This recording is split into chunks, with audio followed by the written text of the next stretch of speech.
Hello महानवालवर्स, तो कैसे हैं आप लोग। स्वागत करता हूं आपका हमारे यूट्यूब चैनल महानवा हिंदी जंक्शन पे, जहां मैं लेटेस्ट महानवा को एक्सप्लेन किया करता हूं। और आज मैं एक न्यू महानवा को एक्सप्लेन करने जा रहा हूं जो काफी ज्यादा तगड़ी महानवा है। तो होप करता हूं कि ये महानवा आप लोगों को काफी ज्यादा पसंद आएगी। साथ ही मैं आप लोगों से एक बात कहना चाहता हूँ, मैं एक न्यू महानवा एक्सप्लेनर हूँ, जिस वजह से मुझे एक महानवा को एक्सप्लेन करके उसके वीडियो को बनाने में काफी ज्यादा मेहनत करना पड़ता है। तो मैं आप लोगों से बस इतना चाहता हूँ कि आप लोग मेरे वीडियोस को लाइक करके मेरे चैनल को सब्सक्राइब करें, क्योंकि आपके एक लाइक और सब्सक्राइब से हमें काफी ज्यादा मोटिवेशन मिलती है। तो चलिए बिना किसी और स्पॉइलर के इस वीडियो को स्टार्ट करते हैं। कहानी की शुरुआत होती है एक रूइन बैटलफील्ड से, जहां हम एक शख्स को देखते हैं जिसका नाम सी चैन होता है, जो एक एसएस रैंक लाइटनिंग असासिन होता है। वो हमें बताता है आज से तकरीबन 7 साल पहले इस धरती पर कई सारे डीमंस किंग अपीयर हुए, जो अपने स्ट्रॉन्गेस्ट आर्मी के साथ इस धरती को पूरी तरह तबाह कर दिए। इस धरती से ह्यूमैनिटी और जितने भी अवेकनर्स थे वो पूरी तरह तबाह हो गए, और मैं इस धरती पर अकेला शख्स बचा हूँ जो जल्द ही मरने वाला है। वहीं हम उसके सामने एक डीमन किंग को देखते हैं जो उससे कहता है, मुझे तो ये सोचकर भी हंसी आ रही है कि ये ह्यूमंस तुम्हें ह्यूमैनिटी का लास्ट होप कह रहे थे, लेकिन तुम सब के सब केवल और केवल एक कीड़े हो, उसके अलावा और कुछ नहीं। अब तुम भी उन सभी के जैसा ही मेरा खाना बनोगे, मेरे हाथों निगल लिए जाओगे। जिसके साथ ही वो उस शख्स को डिवोवर करने लगता है। वहीं वो शख्स चिल्लाते हुए कहता है, तुम कमीने मॉन्स्टर्स, तुमने मेरे सिस्टर, मेरे कॉमरेड, मेरे मास्टर और मेरे पेरेंट्स, उन सभी को तुमने मार दिया। तो उन लोगों के खातिर अगर मुझे खुद को मार के भी तुम्हें मारना पड़े तो मैं वो भी करूंगा। जिसके साथ ही वो एक SS rank ultimate skill terminal arc का यूज करके अपने आप को डिस्ट्रॉय कर देता है, जिस वजह से वहाँ एक जोरदार ब्लास्ट होता है, जिसके साथ ही वो डीमन किंग भी उस ब्लास्ट में राख बन जाता है। वही वो शख्स सोचता है, सिस्टर, मास्टर, मॉम, डैड, मैं आप लोगों से जल्द ही मिलने वाला हूँ, लेकिन मुझे बस इस बात का अफसोस है कि अगर मैं थोड़ा और स्ट्रॉन्गर होता तो मैं ये सब कुछ नहीं होने देता। लेकिन अब अंत में मैं किसी को भी नहीं बचा पाया। अगर मुझे एक और चांस मिला, एक और जिंदगी मिली, तो मैं इस डीमन किंग को इस धरती पर डिसेंड होने से पहले ही खत्म कर दूंगा। जिसके साथ ही हम एक लड़के को देखते हैं जो एक बेड पर सोया होता है। तभी वो उठते हुए अपने आप को देखता है और कहता है, आखिर मैं जिंदा कैसे हूँ। साथ ही वो उस जगह को देखते हुए कहता है, और आखिर ये जगह कहाँ है। जिसके साथ ही वो खिड़की से बाहर देखता है, जहाँ हमें पता चलता है वो एक स्कूल इन्फॉर्मरी हॉस्पिटल में एडमिट होता है। वहीं वो बाहर देखते हुए कहता है, मुझे ये बात अच्छे से याद है कि ये दुनिया पूरी तरह तबाह हो गई थी, तो आखिर ये सभी लोग यहाँ कहाँ से आए, और उससे भी बड़ी बात, आखिर मैं अभी तक जिंदा कैसे हूँ। जिसके कि थोड़ी देर बाद हम उस लड़के को देखते हैं जिसका की नाम सी चैन होता है, जो अपने आप को शीशे में देखते हुए कहता है, इतने लंबे समय के बाद मुझे फाइनली ये रियलिटी एक्सेप्ट करना पड़ा। मैं पास्ट में 10 साल पहले वापस आ गया हूँ, जब मैं अपने यूनिवर्सिटी में पढ़ता था। तभी उसके सामने एक सिस्टम सा ओपन होता है जिसमें लिखा होता है पावर ऑफ ग्लूटिनिंग, जो इंटीग्रेशन है वो कंप्लीट हो चुका है। वही वो सोचता है अब से 3 साल बाद फर्स्ट डीमन किंग वार्थ इस धरती पर डिसेंड करेगा, और हेलगेट के ओपन होने के पीछे जिसका हाथ था वो फर्स्ट डीमन किंग वार्थ ही था, जो सभी डीमन किंग्स को इस धरती पर लाना चाहता था। जिसमें कि मैंने उन सभी चीजों को खो दिया जो मेरे लिए प्रीसियस था, लेकिन जो कि मैं वापस आ गया हूँ, तो अगर मैं उस फर्स्ट डीमन किंग वार्थ को उस हेलगेट को ओपन करने से पहले ही मार दूं, तो मैं उस अनहोनी को होने से रोक सकता हूँ। साथ ही वो उस सिस्टम पावर ऑफ ग्लूटिनिंग को देखते हुए कहता है, आखिर अब ये पावर ऑफ ग्लूटिनिंग क्या चीज है। मैंने जब से अपने आंखों को खोला है तब से ये चीज मेरे सामने फ्लोट कर रही है। तभी वो सिस्टम उसके एट्रीब्यूट पैनल को शो करने लगती है, जो देख के वो कहता है, आखिर ये गेम जैसा दिखने वाला डाटा क्या है, क्या ये मेरा करंट एट्रीब्यूट है। लेकिन मैंने इस जैसे चीज को पहले कभी नहीं देखा मेरे पास्ट लाइफ में। मैं बस अपने अवेकेंड पावर का यूज करके फाइट करता था, जो कई कैटेगरीज में डिवाइड थी, जैसे कि magic, element control, body strengthening, assassin, sword master और भी कई सारी पावर्स। लेकिन हजारों में से बस कुछ गिने चुने ही लोग अवेकनर बन पाते थे, और अभी मैं जिस यूनिवर्सिटी को अटेंड कर रहा हूँ वो बस उन्हीं लोगों को रिक्रूट करता है जिनके अंदर फ्यूचर में अवेकेंड बनने की पोटेंशियल होती है। लेकिन अनफॉर्चुनेटली मैं अपने प्रीवियस लाइफ में इस यूनिवर्सिटी में अपने पावर को अवेक करने में नाकाम रहा, जिस वजह से मैं 4 साल बाकी लोगों की नजरों में एक स्टेम्पिंग स्टोन बन गया था, जिसे जो चाहे वो बजा के चला जाता था। और शायद अभी यही रीजन होगी कि मैं इन्फॉर्मरी में पड़ा हुआ था। तभी उसके सिस्टम पे कुछ शो करता है। वहीं हम देखते हैं ये एक क्लास चेंज होता है, लाइटनिंग असासिन, जिसके साथ ही हम 2 स्किल्स को देखते हैं, जिनमें से एक लाइटनिंग गॉड होता है, जिसे यूज करने के बाद ये पूरे बॉडी को इलेक्ट्रिसिटी से इन्फ्यूज करके मूवमेंट स्पीड को 10 गुना तक इंक्रीज कर देगा। वही दूसरा स्किल लाइटनिंग ब्लेड, जिसे किसी ब्लेड में इलेक्ट्रिसिटी को कंडेंस करके अटैक करने पे ये क्रिटिकल हिट को ट्रिगर करेगा। साथ ही किसी एनिमी के वाइटल पार्ट पे अटैक करने पे ये पैरालाइजिंग को भी ट्रिगर करेगा। वहीं ये देख के वो कहता है, ये तो वही क्लास है जो मैंने अपने पिछले लाइफ में अवेक किया था। साथ ही वो कहता है, मैं अपने बॉडी में किसी पावर को फील कर पा रहा हूँ। क्या इसका मतलब मैंने अपने पिछले लाइफ के पावर्स को इनहेरिट किया है और पहले ही अपने पावर को अवेक कर लिया है? अगर ऐसा है तो चलो इसे टेस्ट करके देखते हैं। साथ ही वो अपने क्लास को स्विच करने लगता है, लेकिन तभी कोई उसके डोर को नॉक करके उसके अंदर आ जाता है। वहीं हम देखते हैं इस स्टूडेंट का नाम मालोंग होता है, जो एक ई रैंक फ्लावर चेंटर होता है, जो सी चैन को जगा हुआ देखकर उसे कहता है, आखिर तुम कब के जगे हुए हो और तुम्हारी बॉडी कंडीशन वो कैसी है, जिसपे सी चैन उससे कहता है मैं ठीक हूँ। साथ ही वो अपने सिस्टम को देखते हुए कहता है जैसा कि मुझे लगा था इसे बस मैं ही देख सकता हूँ। वहीं वो स्टूडेंट मा लोंग सीचेन को चारों तरफ देखने लगता है और उससे कहता है तुम्हारे जितने भी घाव थे वो जा चुके हैं, लेकिन आखिर ये कैसे हो सकता है? तुम्हारा रिकवरी स्पीड तो मुझ जैसे एक अवेकनर से भी फास्ट है। वहीं सीचेन उसे देखते हुए सोचता है ये इस यूनिवर्सिटी में मेरा रूममेट है मा लोंग। साथ ही इसने जिस क्लास रैंक को अवेक किया है वो टोटली एक बॉटम टायर ई रैंक है। मेरे पिछले लाइफ में ये डीमन किंग के डिसेंड होने के तीसरे दिन ही ये मारा गया, लेकिन अभी ये मेरे सामने पूरे सही सलामत खड़ा है और इसी मोमेंट को देख के मुझे ऐसा फील हो रहा है कि मैं रियली में वापस आ गया हूँ। तभी मा लोंग सीचेन से कहता है अरे हाँ, कल जो है वो रैंकिंग टेस्ट होने वाला है और अब तुम पूरी तरह से ठीक भी हो गए हो, तो चलो अपने आप को कल के रैंकिंग टेस्ट के लिए प्रिपेयर करो। जिसके साथ ही हम उस यूनिवर्सिटी के स्टेडियम का सीन देखते हैं जहाँ वो दोनों कहीं चलते हुए जा रहे होते हैं। वहीं सीचेन ये देखते हुए कहता है मुझे इतने सारे लोगों को जिंदा देखे हुए काफी लंबा समय हो गया है। जो सुन के मा लोंग सोचता है आखिर ये इस जैसे डरावनी बातों को क्यों कर रहा है। वहीं सीचेन सोचता है मैं एक बार के लिए सभी चीजों को खो चुका हूँ, तो अगर मैं कुछ करता नहीं हूँ तो इस लाइफ में भी मैं उन सभी चीजों को खो दूंगा। फर्स्ट डीमन किंग वार्थ, जिसे रोकने के लिए मुझे अपने लेवल को जितनी जल्दी हो सके उतनी जल्दी बढ़ाना होगा। इस एरा में अवेकनर्स के पास केवल एक ही रास्ता है अपने आप को लेवल अप करने का, और वो है डीमन लेयर्स में जाकर मॉन्स्टर्स को किल करना। लेकिन ऑलमोस्ट जितने भी डीमन लेयर्स हैं उन्हें पहले ही किसी ग्रेट गिल्ड ने मोनोपोलाइज कर लिया है, जिसके अंदर सिर्फ उस गिल्ड के मेंबर्स ही जा सकते हैं। तो किसी आउटसाइडर के लेवल अप करने का जो चांस है वो बिल्कुल जीरो है। साथ ही मेरा जो करंट स्टेटस है उसके हिसाब से मुझे ये भी नहीं पता कि मैं कितना ज्यादा स्ट्रॉन्ग हूँ, क्योंकि इस वर्ल्ड में जो अवेकनर्स और मॉन्स्टर्स की पावर लेवल है उन्हें कई रैंक्स में डिवाइड किया गया है। जो एस से ई रैंक है, जिनमें जो हाईएस्ट है वो एस और जो लोवेस्ट है वो ई रैंक। इस यूनिवर्सिटी के ज्यादातर स्टूडेंट्स ने केवल ई रैंक को ही अवेक किया है, और कुछ जीनियस जिन्हें कोई गिल्ड बैकअप करती हो वो डी रैंक और उससे हायर क्लास को अवेक किए हैं। वहीं मेरे इस न्यू सिस्टम के इस न्यू लेवल के हिसाब से मैं ये भी नहीं जानता कि इस टेस्ट को देने के बाद मैं किस रैंक को ऑब्टेन करूंगा, लेकिन जो भी हो मैं इससे तो स्ट्रॉन्गर ही हूँ। तभी हम देखते हैं एक फुटबॉल आके मा लोंग को जोर से हिट करता है, जिस वजह से मा लोंग जमीन पर गिर जाता है। वहीं हम कुछ स्टूडेंट्स को देखते हैं जो सीचेन और मा लोंग से कहते हैं तुम दोनों काफी जल्दी रिकवर कर लिए हो, तुम्हें अच्छे से पता है कि मैं इधर बॉल खेल रहा हूँ, तो क्यों ना तुम जाकर मेरे लिए कुछ ड्रिंक्स को लेकर आओ। जो सुनकर मा लोंग काफी डरते हुए कहता है ठीक है, मैं अभी लेकर आता हूँ। वहीं सीचेन उन्हें देखते हुए सोचता है मेरे पास्ट मेमोरीज के हिसाब से जब मैं यूनिवर्सिटी के दिनों में अपने पावर को अवेक नहीं कर पाया था, जो असली डीमंस हैं वो न केवल डीमन लेयर्स के अंदर एग्जिस्ट करते हैं बल्कि कुछ ह्यूमन फ्लेश के अंदर भी ह्यूमन वर्ल्ड में एग्जिस्ट करते हैं। साथ ही सीचेन मा लोंग से कहता है तुम्हें सॉरी कहने की कोई जरूरत नहीं है, क्योंकि जिसे सॉरी कहना है वो तुम नहीं बल्कि ये सब है। वहीं वो स्टूडेंट गोंगचेंग जो एक ई रैंक फ्लावर वॉरियर होता है वो अपने पावर को एक्टिवेट करके सीचेन की तरफ बढ़ने लगता है, जो देखकर वहाँ आसपास के स्टूडेंट कहने लगते हैं ये गोंगचेंग जिसका खुद का एबिलिटी उतना ज्यादा आउटस्टैंडिंग नहीं है, लेकिन ये हमेशा कमजोरों को ही बुली किया करता है, क्योंकि इसका जो बड़ा भाई है वो स्ट्रॉन्गेस्ट स्टूडेंट काउंसिल का प्रेसिडेंट है। वहीं गोंगचेंग सीचेन के पास जाकर उससे कहता है अभी तुमने क्या कहा। साथ ही वो उसके ऊपर अटैक करते हुए कहता है ऐसा लगता है कि तुम फिर इन्फर्मरी में जाना चाहते हो, लेकिन सीचेन उसके अटैक को अपने एक हाथ से ही ब्लॉक कर लेता है, जो देखकर वहाँ आसपास के स्टूडेंट शॉक होते हुए कहते हैं आखिर इसने गोंगचेंग के फिस्ट को कैसे ब्लॉक किया, क्योंकि ये अभी अपने क्लास को भी अवेक नहीं किया है, तो आखिर ये कैसे हो सकता है। वहीं सीचेन अपने क्लास को स्विच करते हुए कहता है चलो मैं अपने इस पावर को सबसे पहले तुम्हारे ऊपर ही ट्राई करता हूँ, जो देखकर मा लोंग भी शॉक होते हुए कहता है आखिर तुमने अपने पावर को कब अवेक किया। इधर गोंगचेंग अपने इंडेस्ट्रक्टिबल डीमन आर्मर को एक्टिवेट करते हुए कहता है ऐसा लगता है कि तुम मेरे इस किलर जॉब के टेस्ट को भूल चुके हो, तो चलो मैं तुम्हें इसके टेस्ट को दोबारा फिल कराता हूँ। अभी वो इतना बोल ही रहा होता है कि सीचेन अपने लाइटनिंग आउट को यूज करके उसके पास चला जाता है और उसके फेस पे जोरदार पंच मारता है, जिस वजह से गोंगचेंग उड़ता हुआ दूर जाकर गिरता है। वहीं ये देखकर वो आसपास के सभी स्टूडेंट्स कहने लगते हैं क्या ये सही में सीचेन है, इसने गोंगचेंग को बस एक ही पंच में उड़ा दिया। तभी वो दोबारा सीचेन के ऊपर अटैक कर देता है, लेकिन सीचेन उसके हाथ को पकड़ के उससे कहता है तुम अभी काफी ज्यादा कमजोर हो। साथ ही वो एक और जोरदार पंच मारता है, जिस वजह से वो इस बार भी उड़ता हुआ दूर जाकर गिरता है और पूरी तरह से मरने के कगार पे आ जाता है। वहीं ये देख के मा लोंग और भी ज्यादा शॉक होते हुए कहता है आखिर सीचेन इतना ज्यादा पावरफुल कब बन गया। इधर सीचेन अपने सिस्टम और लेवल को देखते हुए कहता है इन सभी चीजों को देखने के बाद मैं कुछ कंक्लूजन पे पहुंचा हूँ, जिनमें से जो पहला है वो ये कि मैं जब चाहूँ तब अपने लाइटनिंग असैसिन के क्लास को चेंज कर सकता हूँ, और दूसरा इस सिस्टम के हिसाब से मैं अभी लेवल 1 पे हूँ, लेकिन मैं अपने इन्हीं लेवल 1 के स्टेटस से इन लो लेवल अवेकनर से आसानी से डील कर सकता हूँ। और अब मुझे ये तो कंफर्म हो गया है कि मैं ए रैंक से हायर हूँ, लेकिन किस रैंक पे ये नहीं पता। साथ ही एक और चीज जो मुझे समझ नहीं आ रही है, मैंने इस गोंगचेंग को क्लियरली डिफीट कर दिया है, लेकिन मुझे कोई भी एक्सपीरियंस या फिर इस सिस्टम से कोई भी चेंज देखने को नहीं मिला। तभी वो अपने लाइटनिंग से एक ब्लेड को फॉर्म करके गोंगचेंग की तरफ बढ़ते हुए कहता है क्या इसका मतलब मेरे पिछले लाइफ के जैसा ही मुझे एक्सपीरियंस को गेन करने के लिए इसे सबसे पहले मारना होगा। तभी वहाँ कोई आते हुए कहता है फिलो स्टूडेंट तुम्हें पता है कि तुम यूनिवर्सिटी के अंदर हो, तो अगर इसमें पहले इसकी ही गलती थी तो मुझे लगता है कि इस लेवल की पनिशमेंट पहले ही इसके लिए सफिशिएंट है। ये दोबारा तुम्हारे ऊपर उंगली उठाने की भी हिम्मत नहीं करेगा। वहीं हम देखते हैं ये स्टूडेंट काउंसिल की वाइस प्रेसिडेंट होती है लिंग यू, जिसे देख के सीचेन सोचता है मुझे नहीं लगा था कि इसे प्रोटेक्ट करने के लिए खुद स्टूडेंट काउंसिल बीच में पड़ेगा। खैर मेरा इसके साथ कुछ करने का इरादा भी नहीं था, लेकिन अगर इस जैसे पर्सन बीच में पड़ रहे हैं तो ये मेरे अभी के लिए थोड़ा मुश्किल हो सकता है। जिसके साथ ही वो यहाँ से जाने लगता है, जिसे देख के वहाँ के लोग कहने लगते हैं ये दोनों इस पूरी यूनिवर्सिटी में सबसे वीकेस्ट थे, लेकिन आज इस सीचेन ने अकेले ही गोंगचेंग को डिफीट कर दिया। जिसके साथ ही हम रात में मेन डॉर्मेट्री का सीन देखते हैं, जहाँ मालूम अपने रूममेट से कहता है आखिर तुम मेरे बातों पे विश्वास क्यों नहीं कर रहे, मैं सही कह रहा हूँ। सीचेन ने अपने क्लास को अवेक कर लिया है, जो कि एक लाइटनिंग असासिन है, और इसी वजह से उसने आज गोंगचेंग को अकेले ही डिफीट कर दिया। जिसपे उसका एक रूममेट यांग झुओ, जो कि एक इरेंग न्यूक्लियस मेज होता है, वो कहता है अगर वो इतना ही ज्यादा स्ट्रांग है तो आखिर वो बाहर रनिंग क्यों कर रहा है? क्या तुमने किसी अवेकनर को देखा है जो अपने क्लास को अवेक करने के बाद भी बेसिक फिटनेस ट्रेनिंग को करता है? वहीं उसका एक और रूममेट सियांग यू, जो मालोंग के जैसा ही एक इरेंग फ्लावर चेंटर होता है, वो कहता है ऐसा लगता है कि मालोंग के सर पे कुछ ज्यादा ही चोट लग गया है, जिस वजह से वो ये बकवास बातें कर रहा है। जिसपे वो दूसरा रूममेट कहता है हम 4 लोग इस सेम डॉर्मेट्री में रहते हैं, जिनमें से हम 3 पहले ही अपने क्लास को अवेक कर लिए हैं, जो इस पूरे यूनिवर्सिटी में बॉटम टायर रैंक है, और ऊपर से तुम दोनों बस सपोर्ट क्लास चेंटर हो। तो इस पूरे रूम में बस मैं ही एक अकेला पर्सन हूँ जो एक कॉम्बैट क्लास को अवेक किया है, और तुम कह रहे हो कि वो लड़का सीचेन जो कल ही अभी स्कूल इन्फॉर्मरी में एडमिट था, उसने लाइटनिंग असैसिन क्लास को अवेक किया है। क्या ये रियली में पॉसिबल भी है? जिसपे वो ई रैंक फ्लावर चेंटर सियांग वू कहता है कल यूनिवर्सिटी में ग्रेजुएशन इवोल्यूशन के बाद फाइनल रैंक टेस्टिंग होने वाला है, तो कल ही सब पता चल जाएगा। जिसके साथ ही हम एक E rank training dungeon layer को देखते हैं, जिसके अंदर से स्टूडेंट काउंसिल का प्रेसिडेंट गोंगटिंग, जो कि गोंगचेंग का बड़ा भाई होता है, वो उसे क्लियर करके बाहर आता है। जो गोंगचेंग को वहाँ खड़ा देख उससे कहता है तो तुम मेरे बाहर आने का इंतजार कर रहे थे? जिसपे गोंगचेंग उससे कहता है ब्रदर अगर तुमने इस मैटर को जल्दी सॉल्व नहीं किया तो मैं सही से सो भी नहीं पाऊंगा। उसने बिना तुम्हारी रिस्पेक्ट किए उतने लोगों के सामने मुझे बुली किया। जिसपे गोंगटिंग कहता है ठीक है मैं तुम्हारे लिए इस मैटर को हैंडल कर लूंगा। जिसके साथ ही हम स्टूडेंट काउंसिल की वाइस प्रेसिडेंट को देखते हैं, जो गोंगटिंग से कहती है आखिर तुम इस प्लेन को कैसे हैंडल करने वाले हो? जिसपे गोंगटिंग उससे कहता है उसने कहा है कि वो काफी ज्यादा स्ट्रांग है, तो क्या वो पर्सन सही में उतना स्ट्रांग है जितना कि वो कह रहा है? जिसपे वो वाइस प्रेसिडेंट कहती है इस स्कूल में जितने भी लोग हैं तुम्हें उन सब के स्ट्रेंथ और रैंक्स के बारे में पता है। साथ ही इस पूरे स्कूल में लगभग 10 लोग ही ऐसे हैं जो डी रैंक को रीच कर पाए हैं, जिन्हें तुम पहले ही अपने क्लब में रिक्रूट कर लिए हो।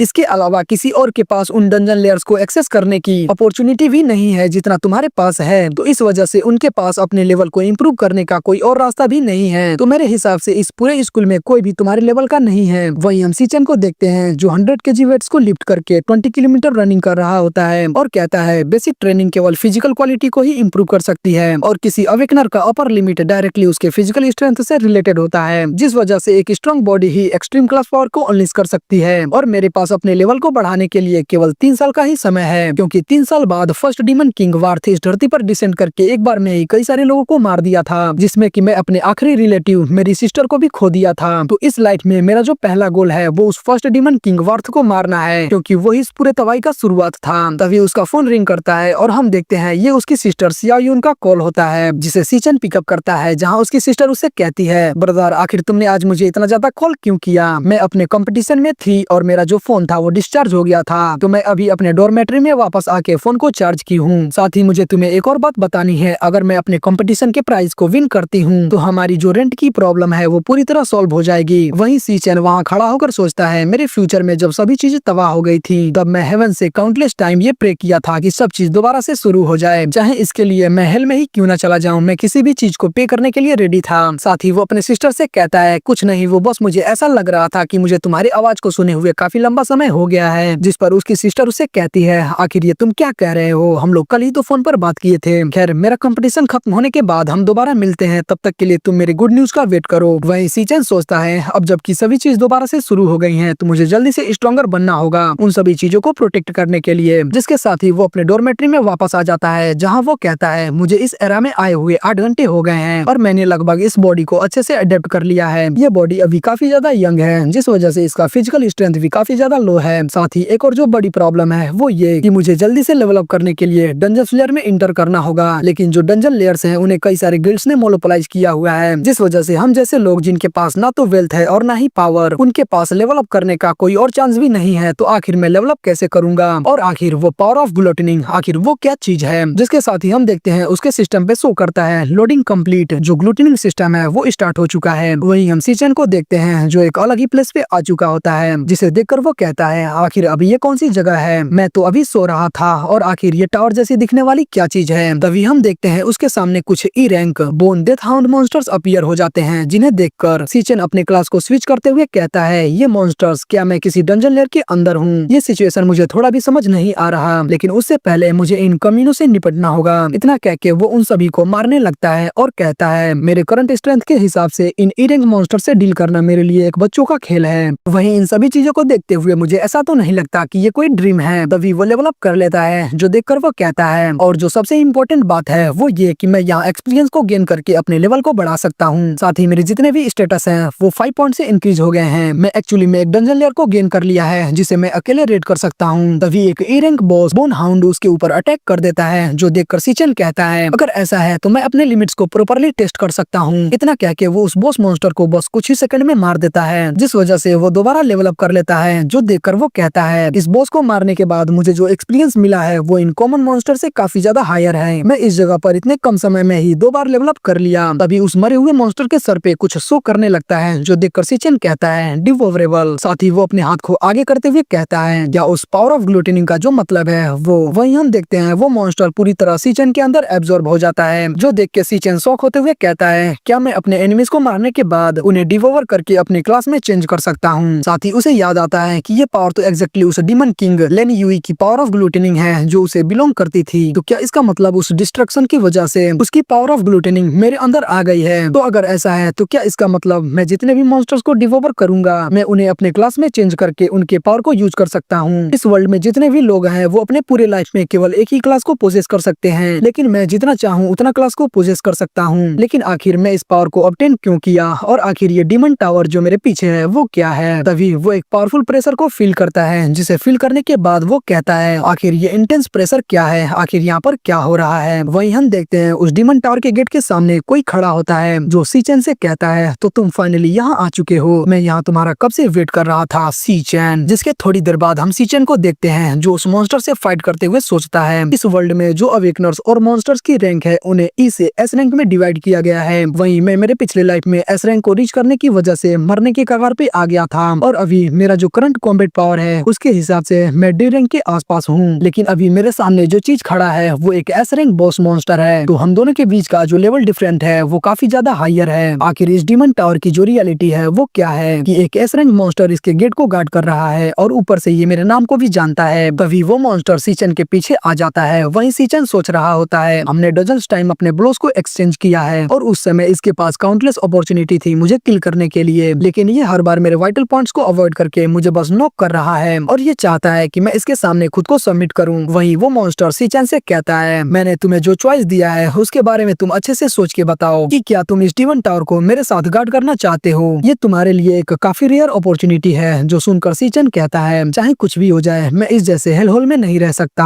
अभी वो इतना कहता ही है कि एक अटैक आके उसके हाथ को काट देता है। वहीं वो मॉन्स्टर उससे कहता है क्या तुम्हें सही में लगा था कि मैं तुम्हें किल नहीं कर सकता, मैं इसलिए तुम्हें किल करने में हेजिटेट कर रहा हूँ क्योंकि बस तुम ही एक अकेले ऐसे हो जो इस जगह पे आने में कैपेबल हो। साथ ही वो इस जगह पे जितने भी मरे हुए मॉन्स्टर्स होते हैं उनके एनर्जी को एब्जॉर्ब करते हुए कहता है मैं तुमसे ये आखिरी बार पूछ रहा हूँ यहाँ पे रहो या मेरे हाथों मारे जाओ। जिसपे सीचन उससे कहता है मैं तुम्हें मारना चूज करूंगा। इतना कह के वो उसके ऊपर अटैक करने जाता है, जो देख के वो मॉन्स्टर सीचन के ऊपर अटैक करते हुए कहता है तुम्हें क्या लगता है कि तुम अपने इस लेवल के पावर से मुझे डिफीट कर सकते हो। वही सीचन कहता है मैंने इससे ब्लोस को एक्सचेंज करते समय ये नोटिस किया कि इसके हर एक स्विंग के बाद 0.4 सेकंड का गैप रहता है, तो मैं इसके मूवमेंट को एब्जॉर्ब करके इसके अटैक को प्रिडिक्ट करके उसे डॉज कर सकता हूँ और इसके हर एक स्ट्राइक के बाद 0.2 सेकंड का लैग रहता है। तो अगर मैं इसके ओपनिंग को एम करूँ तो ये उस समय पूरी तरह डिफेंसलेस रहता है, जिस वजह से मैं अपने लाइटनिंग ब्लेड से इसके हार्ट को इंस्टेंटली पियर्स कर सकता हूँ। लेकिन मेरे डी रैंक स्टेटस की वजह से मैं किसी एस रैंक मॉन्स्टर को किल नहीं कर सकता, लेकिन मेरा पैरालाइजिंग इफेक्ट का फुल पावर ब्रस्ट इसे कुछ समय के लिए होल्ड कर सकता है। जिसके साथ ही वो अपने लाइटनिंग गॉड का यूज करते हुए वहाँ से भागते हुए कहता है ये मॉन्स्टर्स काफी ज्यादा फास्ट है, ये इंस्टेंटली मेरे डिस्टेंस को कवर कर सकता है, तो मेरे पास बस कुछ ही सेकंड का टाइम है यहाँ से बच के निकलने के लिए। इस मॉन्स्टर से फाइट करते समय मैं इस पूरे एरिया को अच्छे से ऑब्जर्व किया, जिस वजह से यही वो एक लाइट का सोर्स है जिसे मैं फाइंड कर पाया हूँ और शायद यही इससे बाहर निकलने का रास्ता। लेकिन जैसे ही वो उस लाइट सोर्स के पास पहुँचता है वो लाइट वहाँ से गायब हो जाती है। वहीं वो मॉन्स्टर भी पैरालाइजिंग इफेक्ट से रिलीज हो जाता है और सीचन से कहता है अनफॉर्चुनेटली जिस लाइट को तुम अभी अपना होप समझ रहे थे वो बस एक इल्यूजन था जिसे मैंने क्रिएट किया था और ऊपर से ये कोई डंजन लेयर नहीं है जहाँ तुम बाहर निकलने का रास्ता खोज सकते हो। लेकिन मैं ये भी एडमिट करता हूँ कि मेरे अटैक के फ्लोज को इतनी जल्दी फाइंड करना ये कोई आम बात नहीं है। साथ ही वो अपने फॉर्म को रिलीज करता है जहाँ हम देखते हैं उसका जो नाम होता है वो पुर्गोटरी राक्षसा होता है, जो एक एस रैंक स्टार वॉरियर होता है, जो देखकर शीचेन शॉक होते हुए कहता है ये अपीरियंस तो मैंने एक बार डीमन किंग लेन्यू के अंदर देखा था मेरे प्रीवियस लाइफ में। जब मैं उससे फाइनल बैटल कर रहा था तो उसने फाइट के दौरान एफर्टलेसली कई सारे क्लासेस में अपने आप को चेंज किया था और मुझे जहाँ तक याद है मैंने इस फॉर्म को भी उसके अंदर देखा था। तो क्या इसका मतलब ये मॉन्स्टर जो अभी मेरे सामने खड़ा है वो मेरे प्रीवियस लाइफ में डीमन किंग लेन्यू के पावर ऑफ ग्लूटनिंग के द्वारा डिवोवर कर लिया गया था और अब जबकि ये पावर ऑफ ग्लूटनिंग मेरे साथ इंटीग्रेट हो गई है तो क्या इसका मतलब ये प्लेस एक्चुअली मेरे अंदर ही है। वहीं वो मॉन्स्टर शीचेन से कहता है न केवल तुम्हारा मेंटल फैटिट्यूड इंप्रेसिव है बल्कि तुम किसी भी सिचुएशन को बड़ी जल्दी प्रिडिक्ट कर ले रहे हो। तुमने अपने आप को इस जगह पर जो भी चीज है उसके लिए वर्थी साबित कर लिया है। जिसके साथ ही वो अपने पास से एक आइटम को बाहर निकालता है जो कि एक की होता है, द की ऑफ वॉइड, जो एक एस रैंक आइटम होता है जिसे यूज करके वो इस डीमन टावर के गेट को चैलेंज कर सकता है। साथ ही वो मॉन्स्टर शीचेन को बताता है डीमन किंग लेन्यू ने काउंटलेस डीमंस को डिवोवर किया था और वो सभी इस डीमन टावर के अंदर सील हैं जो मुझसे भी कहीं ज्यादा स्ट्रॉन्गर डीमंस हैं। तो तुम इस की का यूज करके उन सभी को डिवोवर करके उन्हें अपना स्ट्रेंथ बना सकते हो। वहीं शीचेन उसे कहता है आखिर तुम ये सब क्यों कर रहे हो, आखिर तुम मेरी हेल्प क्यों कर रहे हो। जिस पे वो मॉन्स्टर कहता है डीमन रेसेस में भी कई सारी ब्लड लाइन्स ऐसी हैं जिनके अंदर अच्छाइयाँ और बुराइयां हैं, लेकिन उन डीमन किंग्स ने बस अपने लालच को सेटिस्फाई करने के लिए मेरे एंटायर किंग को मार दिया और मैं यहाँ पर किसी ऐसे एंटिटी का इंतजार कर रहा था जो मेरे रिवेंज को कंप्लीट कर सके और फाइनली अब वो चांस मेरे सामने खड़ा है। उस पर्सन ने सही कहा था कि केवल तुम ही एक ऐसे हो जो मेरे रिवेंज को कंप्लीट करने में मेरी हेल्प कर सकते हो। जो सुनकर शीचेन उससे कहता है वो पर्सन आखिर तुम किसके बारे में बात कर रहे हो। जिस पे वो मॉन्स्टर कहता है तुम्हारे जितने भी क्वेश्चंस हैं उन सभी के आंसर इस डीमन टावर में छुपे हैं, तो जाओ और जाके उन्हें ढूंढो। साथ ही वो शीचेन से कहता है मेरे पावर को लेके उन सभी को उनके करतूतों की सजा दो, इस डीमन टावर के गेट को ओपन करके इसके अंदर के सभी चीजों को डिवोवर कर लो। लेकिन एक चीज याद रखना, इस डीमन टावर के अंदर जो डीमंस हैं वो तुम्हारे ऊपर कोई दया नहीं करेंगे जैसे मैं तुम्हारे ऊपर किया हूँ। वे सभी बस खून के प्यासे हैं। अगर तुम वहाँ केयरफुल नहीं रहे तो तुम उस टावर के अंदर कदम रखते ही मारे जाओगे। लेकिन तुम्हें उन सभी चीजों को एंड्योर करना होगा, उन सभी चीजों को कॉन्कर करना होगा। तुम्हें इस दुनिया के पीक पर खड़ा होना होगा जब तक कि तुम फाइनली उन डीमन किंग्स को डिवोवर न कर लो। और एक ऐसा पर्सन जिसके अंदर इस जैसा रिजॉल्व हो बस वही मेरे पावर के काबिल है। वही शीचेन उसके पावर को डिवोवर कर लेता है जिस वजह से वो डायरेक्टली लेवल 10 पर लेवल अप कर लेता है। साथ ही वो उस मॉन्स्टर के राक्षसा अंडरवर्ल्ड बोन स्वॉर्ड को भी ऑब्टेन कर लेता है और कहता है मैं समझ गया, मैं तुम्हारे व्हील को अपने साथ कैरी करूंगा। वहीं हम देखते हैं वो मॉन्स्टर शीचेन के एक और क्लास में ऐड हो जाता है जिसके साथ ही हम दो स्किल्स को देखते हैं जिनमें से एक बोन ग्रिप रूइन होता है जिसे यूज करने के बाद वो आसपास के क्रॉप्स के स्टेमिना और स्ट्रेंथ को एब्जॉर्ब करके उन्हें अपने पावर में ऐड कर सकता है। और दूसरा स्किल ट्रिपल ग्रेविटी स्ट्राइक जिसे यूज करने के बाद वो ग्रेविटी को मैनिपुलेट करके अपने एनिमीज के ऊपर 3 फॉर्म में अटैक कर सकता है, लाइट, हैवी और ओवरलोड। जिसके साथ ही शीचेन अपने नींद से उठ जाता है और अपने आप को देखते हुए कहता है वो सभी घाव जो मुझे उस मॉन्स्टर से फाइट करते समय मिला था वो सभी कम्प्लीटली हील हो चुका है। क्या वो सब जो मैंने अभी देखा है वो बस एक सपना था। तभी वो अपने सिस्टम को देखता है जो देखकर वो कहता है मेरे सिस्टम को देखने से ऐसा लगता है कि वो सभी रियल था क्योंकि मैं जितने भी लूट को ऑब्टेन किया था वो सभी मेरे पास है। साथ ही मेरा जो लेवल है वो एक रात के अंदर ही डायरेक्टली लेवल 10 पर जंप कर गया है। तभी उसका रूममेट सियांग जुओ शीचेन से कहता है कल रात तुम्हारे बारे में कोई बड़ी बड़ी बोल रहा था कि तुमने अपने पावर को अवेक कर लिया है जो कि एक लाइटनिंग असासिन है। क्या तुम्हें सही में ऐसा लगता है कि तुम जैसा एक वीकलिंग इस डोरमेट्री में मेरे पोजीशन को होल्ड कर सकता है। खैर जो रैंकिंग टेस्ट है वो जल्दी स्टार्ट होने वाला है तो चलो देखते हैं कि क्या तुम रियली में कुछ कर पाते हो या नहीं। जिसके साथ ही वो सभी रैंकिंग टेस्ट की ओर जाने लगते हैं। जहाँ जाते हुए सियांग जुओ कहता है हमारा जो डोरमेट्री है वो इस पूरे यूनिवर्सिटी में सबसे कमजोर है क्योंकि हम सभी लोग ई रैंक अवेकनर्स हैं, लेकिन जो रैंक्स हैं उन्हें भी 3 टायर्स में डिवाइड किया गया है, लो, मीडियम और हाई, जिनमें से तुम तीनों सिर्फ ई रैंक लो टायर अवेकनर्स हो और मैं ही एक अकेला E rank medium tyre awakener हूँ। तो हम सबके बीच का जो गैप है वो काफी ज्यादा मैसिव है क्योंकि मैं अकेले तुम जैसे 10 लो टायर अवेकनर्स को अकेले हैंडल कर सकता हूँ। वहीं मालोंग शीचेन से कहता है इस टेस्ट में तुम अपना बेस्ट करना और डी रैंक को एम करना। तभी वहाँ पर गोंगचेंग के वो दोनों साथी आ जाते हैं जिन्हें देखकर सियांग जुओ डरते हुए कहता है ये लोग इधर ही देख रहे हैं। तभी वो दोनों शीचेन को देख लेते हैं जिसे देख के वो डरते हुए कहते हैं बिग ब्रदर शीचेन आखिर तुम कब यहाँ आए हो। वही ये देख के सियांग जुओ शौक होते हुए कहता है आखिर ये दोनों शीचेन को इतना रिस्पेक्ट क्यों दे रहे हैं। क्या मालूम जो कह रहा था वो एक्चुअली में सही है। इधर शीचेन उन दोनों को इग्नोर करके वहाँ से जाने लगता है। तभी कोई उससे कहता है मैंने सुना है कि कल गोंगचेंग के साथ यहाँ पर कुछ इंसिडेंट हुआ था। वही हम देखते हैं ये पर्सन स्टूडेंट काउंसिल का ऑफिसर होता है जियांग जियान, जो शीचेन से कहता है क्या तुम्हें पता भी है कि वो हमारे एस्टिमेटेड प्रेसिडेंट लॉर्ड गोंगटिंग का भाई है। वहीं उस पर्सन को देख के सियांग जो कहता है ये पर्सन इस यूनिवर्सिटी के प्रेसिडेंट का पर्सनल लैपडॉग है जो एक डी रैंक पावर हाउस है, लेकिन आखिर ये सीचेन को टारगेट क्यों कर रहा है। वहीं वो पर्सन सीचेन से कहता है क्या तुम्हें पता है कि मेरा जो स्मेल है उससे मैं किसी ट्रू पावर हाउस को दूर से ही स्मेल कर सकता हूँ, लेकिन मुझे तुम्हारे अंदर से एक पैथेटिक बदबू आ रही है जो एक परमानेंट बॉटम टायर फीडर की है। टू की स्टार्टिंग में हम सीचेन को देखते हैं जो जियांग जियान से कहता है क्या तुम एक कुत्ते हो या फिर कुछ और, जो सुन के वो जियांग जियान काफी गुस्से से कहता है तुम कमीने आखिर तुमने क्या कहा। तभी कोई उससे कहता है जियांग जियान रुको। वहीं हम देखते हैं ये प्रेसिडेंट गोंगटिंग होता है जो उससे कहता है मैंने इस मैटर के डिटेल को अच्छे से इन्वेस्टिगेट किया है और मुझे पता चला है कि इसमें पहले गोंगटिंग की ही गलती थी जिस वजह से उसे उसके किए की सजा मिली है। साथ ही वो सीचेन को काफी कोल्ड फेस के साथ देखता है। तभी वो एग्जामिनर सभी स्टूडेंट से कहता है जो ग्रेड टेस्ट है वो जल्दी ही स्टार्ट होने वाला है, तो मैं जिस भी स्टूडेंट का नाम बोलूंगा वो प्रॉपर मैनर पे स्टेज पे आके अपने टेस्ट को कंप्लीट करेगा। इधर गोंगटिंग उस पर्सन जियांग जियान से कहता है चलो और चल के अपने ग्रेड टेस्ट के लिए खुद को प्रिपेयर करो। साथ ही वो सोचता है इस सीचेन को देखने से ऐसा तो नहीं लगता कि ये मेरे लिए कोई थ्रेट है। वहीं हम एक बिल्डिंग में दो पर्सन को देखते हैं जो आपस में बात कर रहे होते हैं, जिनमें से वो एक पर्सन कहता है आखिर तुम आज के इस ग्रेड टेस्ट को देखने क्यों आई हो, क्या तुमने इस साल इस यूनिवर्सिटी में किसी ऐसे को फाइंड की हो जो हमारे अटेंशन के काबिल है। वहीं हम देखते हैं ये वाइस प्रेसिडेंट लिंग युई होती है जो उस पर्सन से कहती है मुझे लगता है कि इस साल का ये जो ग्रेड टेस्ट होने वाला है वो काफी ज्यादा इंटरेस्टिंग होने वाला है। वहीं इधर हम एक घंटे बाद का सीन देखते हैं जहाँ स्टेज पे सियांग जो का नाम अनाउंस होता है। वहीं हम सियांग जो को देखते हैं जो उस ट्रेनिंग डीमन लेयर के अंदर अपने टेस्ट को देने के लिए इंटर करता है, जहाँ हमें बताया जाता है ये training demon layer specifically test grade को मेजर करने के लिए डिजाइन किया गया है, जिसके अंदर की एक डीमन हट है जो किसी भी एनर्जी को एब्जॉर्ब करने में कैपेबल है। वहीं जो अवेकनर्स हैं उन्हें इस डीमन हट के सामने अपने पावर को रिलीज करना होता है, जिससे कि ये डीमन हट सेंस करके VIA केबल के थ्रू उसके ग्रेड को स्क्रीन डाटा पे शो करता है। वहीं हम सियांग जो के डाटा को देखते हैं जहाँ उसका लेवल ई ग्रेड मिड टायर होता है, जो देख के वो एग्जामिनर कहता है ई grade mid tyre record complete, जिसपे वो दूसरा एग्जामिनर कहता है रुको जो दूसरा डाटा है वो अभी नहीं आया है। वही हमें बताया जाता है ये डीमन हॉट न केवल करंट ग्रेड डाटा को मेजर करता है बल्कि ये एक और डाटा को मेजर करता है जो कि है पोटेंशियल, जो किसी भी पर्सन के फ्यूचर ग्रेड को मेजर करता है कि वो पर्सन फ्यूचर में किस ग्रेड को अचीव कर पाएगा। वहीं हम सियांग जो का पोटेंशियल देखते हैं जो कि सी ग्रेड होता है, जो देख के सियांग जो अपसेट होते हुए कहता है मैंने सोचा था कि इन 2 सालों के अंदर मैंने अपने ग्रेड को डी रैंक तक पुश कर लिया होगा, लेकिन ऐसा लगता है कि वो बस एक सपना था। वही मालूम उसे अपसेट देख उससे कहता है केवल तुम ही नहीं हो जो डी रैंक को रीच नहीं कर पाए हो, हम सब भी पहले के जैसे सेम ही हैं। लगता है इस साल ये स्कूल किसी भी डी रैंकर को ऑब्टेन नहीं कर पाएगा। तभी वहाँ अनाउंस होता है test complete, current grade D rank low tier, maximum potential B rank, जो सुन के वो तीनों पूरी तरह शॉक हो जाते हैं। वहीं ये देख के वो स्टूडेंट कहने लगते हैं इस साल की जो पहली डी रैंकर है वो अपीयर हो चुकी है, जिसके की थोड़ी देर बाद हम देखते हैं दोबारा अनाउंस होता है test complete, current grade D rank low tier, maximum potential A rank. इधर वो तीनों ये देख के अपने सर को पकड़ते हुए कहते हैं ये ऑलरेडी 8वां डी रैंक हो चुका है। वही वो एग्जामिनर भी ये देख के कहते हैं हमें लगा नहीं था कि इस साल ये यूनिवर्सिटी इतने सारे डी रैंक टैलेंट को प्रोड्यूस करेगा। खैर इनका जो लेवल है वो लो टायर डी रैंक है, लेकिन बिना कॉम्बैट एक्सपीरियंस के ये स्टूडेंट्स वाकई में रेयर हैं। जिस पर वो दूसरा एग्जामिनर कहता है तुमने बिल्कुल सही कहा, नॉर्मली हर साल 2 से 3 स्टूडेंट ही डी रैंक को रीच कर पाते हैं, तो अगर उस ट्रेंड को देखा जाए तो इस साल के जो ग्रेजुएशन कॉम्बैट असेसमेंट है वो देखने के काबिल है। जिसके साथ ही नेक्स्ट ग्रेड टेस्टर की अनाउंसमेंट होती है और हम देखते हैं ये और कोई नहीं बल्कि गोंगटिंग होता है, जिसे देख के वहाँ आसपास के स्टूडेंट्स कहने लगते हैं फाइनली अब इसकी बारी है। ये न केवल स्ट्रॉन्गेस्ट स्टूडेंट काउंसिल का प्रेसिडेंट है बल्कि ये इंपीरियल गिल्ड का यंग मास्टर भी है जो काउंटलेस टाइटल्स को होल्ड करता है। मैंने सुना था कि ये 2 साल पहले ही डी रैंक को रीच कर लिया था और इस साल का जो हाईएस्ट ग्रेड मेजरमेंट हुआ है वो डी रैंक लो टायर है और हमारे स्कूल के हिस्ट्री का जो हाईएस्ट ग्रेड टेस्टिंग है वो डी रैंक मिड टायर है। अब बस एक ही सवाल बचा है कि आखिर इस साल इसका जो रैंक है वो क्या होगा। वहीं हम गोंगटिंग को देखते हैं जो उस डीमन हट के सामने खड़ा होता है और अपने हाथ को आगे करते हुए कहता है अगर मैं अपने फुल स्ट्रेंथ को रिलीज करूं तो ये मेरे लिए एक बिग सेंटेंस बन सकता है, इसलिए मुझे अपने पावर को थोड़ा बहुत होल्ड बैक करना होगा, लेकिन मेरे पावर को होल्ड बैक करने के बावजूद भी मैं स्कूल हिस्ट्री में नंबर 1 रहूंगा। वहीं हम स्क्रीन पे उसकी ग्रेड और पोटेंशियल को देखते हैं जहां उसका पोटेंशियल एक गोल्डन कलर होता है, जो देख के वो एग्जामिनर कहता है ये कलर तो। वहीं हम देखते हैं उसका grade D rank high tyre और पोटेंशियल एस रैंक होता है, जो देख के वो सभी स्टूडेंट्स शॉक होते हुए कहते हैं डी रैंक हाई टायर और S rank top tier potential. इसने हमारे स्कूल हिस्ट्री में एक नया रिकॉर्ड सेट किया है। हमारे स्कूल ने एक्चुअली एक एस रैंक पोटेंशियल यूजर को प्रोड्यूस किया है। वही वो एग्जामिनर्स आपस में कहते हैं जो रिजल्ट है वो डी रैंक हाई टायर है और जो पोटेंशियल है वो एक एस रैंक है, तो क्या हमें इसे डायरेक्टली सुपरवाइजर्स को रिपोर्ट करना होगा। जिस पर वो दूसरा एग्जामिनर कहता है हाँ क्यों नहीं, एक अवेकनर जिसका पोटेंशियल एस रैंक है वो इस पूरे दुनिया के लिए एक रेयर ट्रेजर है और ऊपर से ये इंपीरियल गिल्ड का नोबल सन है, तो ये डेफिनेटली एक नेशनल हेडलाइन बनेगा। वहीं हम उस बिल्डिंग में खड़े उस पर्सन को देखते हैं जो कहता है इस साल का जो टेस्ट है वो रियली में देखने लायक है। इस साल कुछ ज्यादा ही टैलेंटेड स्टूडेंट्स ने हायर रैंक को अवेक किया है। तो तुम्हें पहले से ही ये बात पता थी कि गोंगटिंग एक एस रैंक पोटेंशियल यूजर है, तभी तो मैं सोचूं कि आखिर तुम इस साल इस रैंक टेस्टिंग को देखने क्यों आई हो।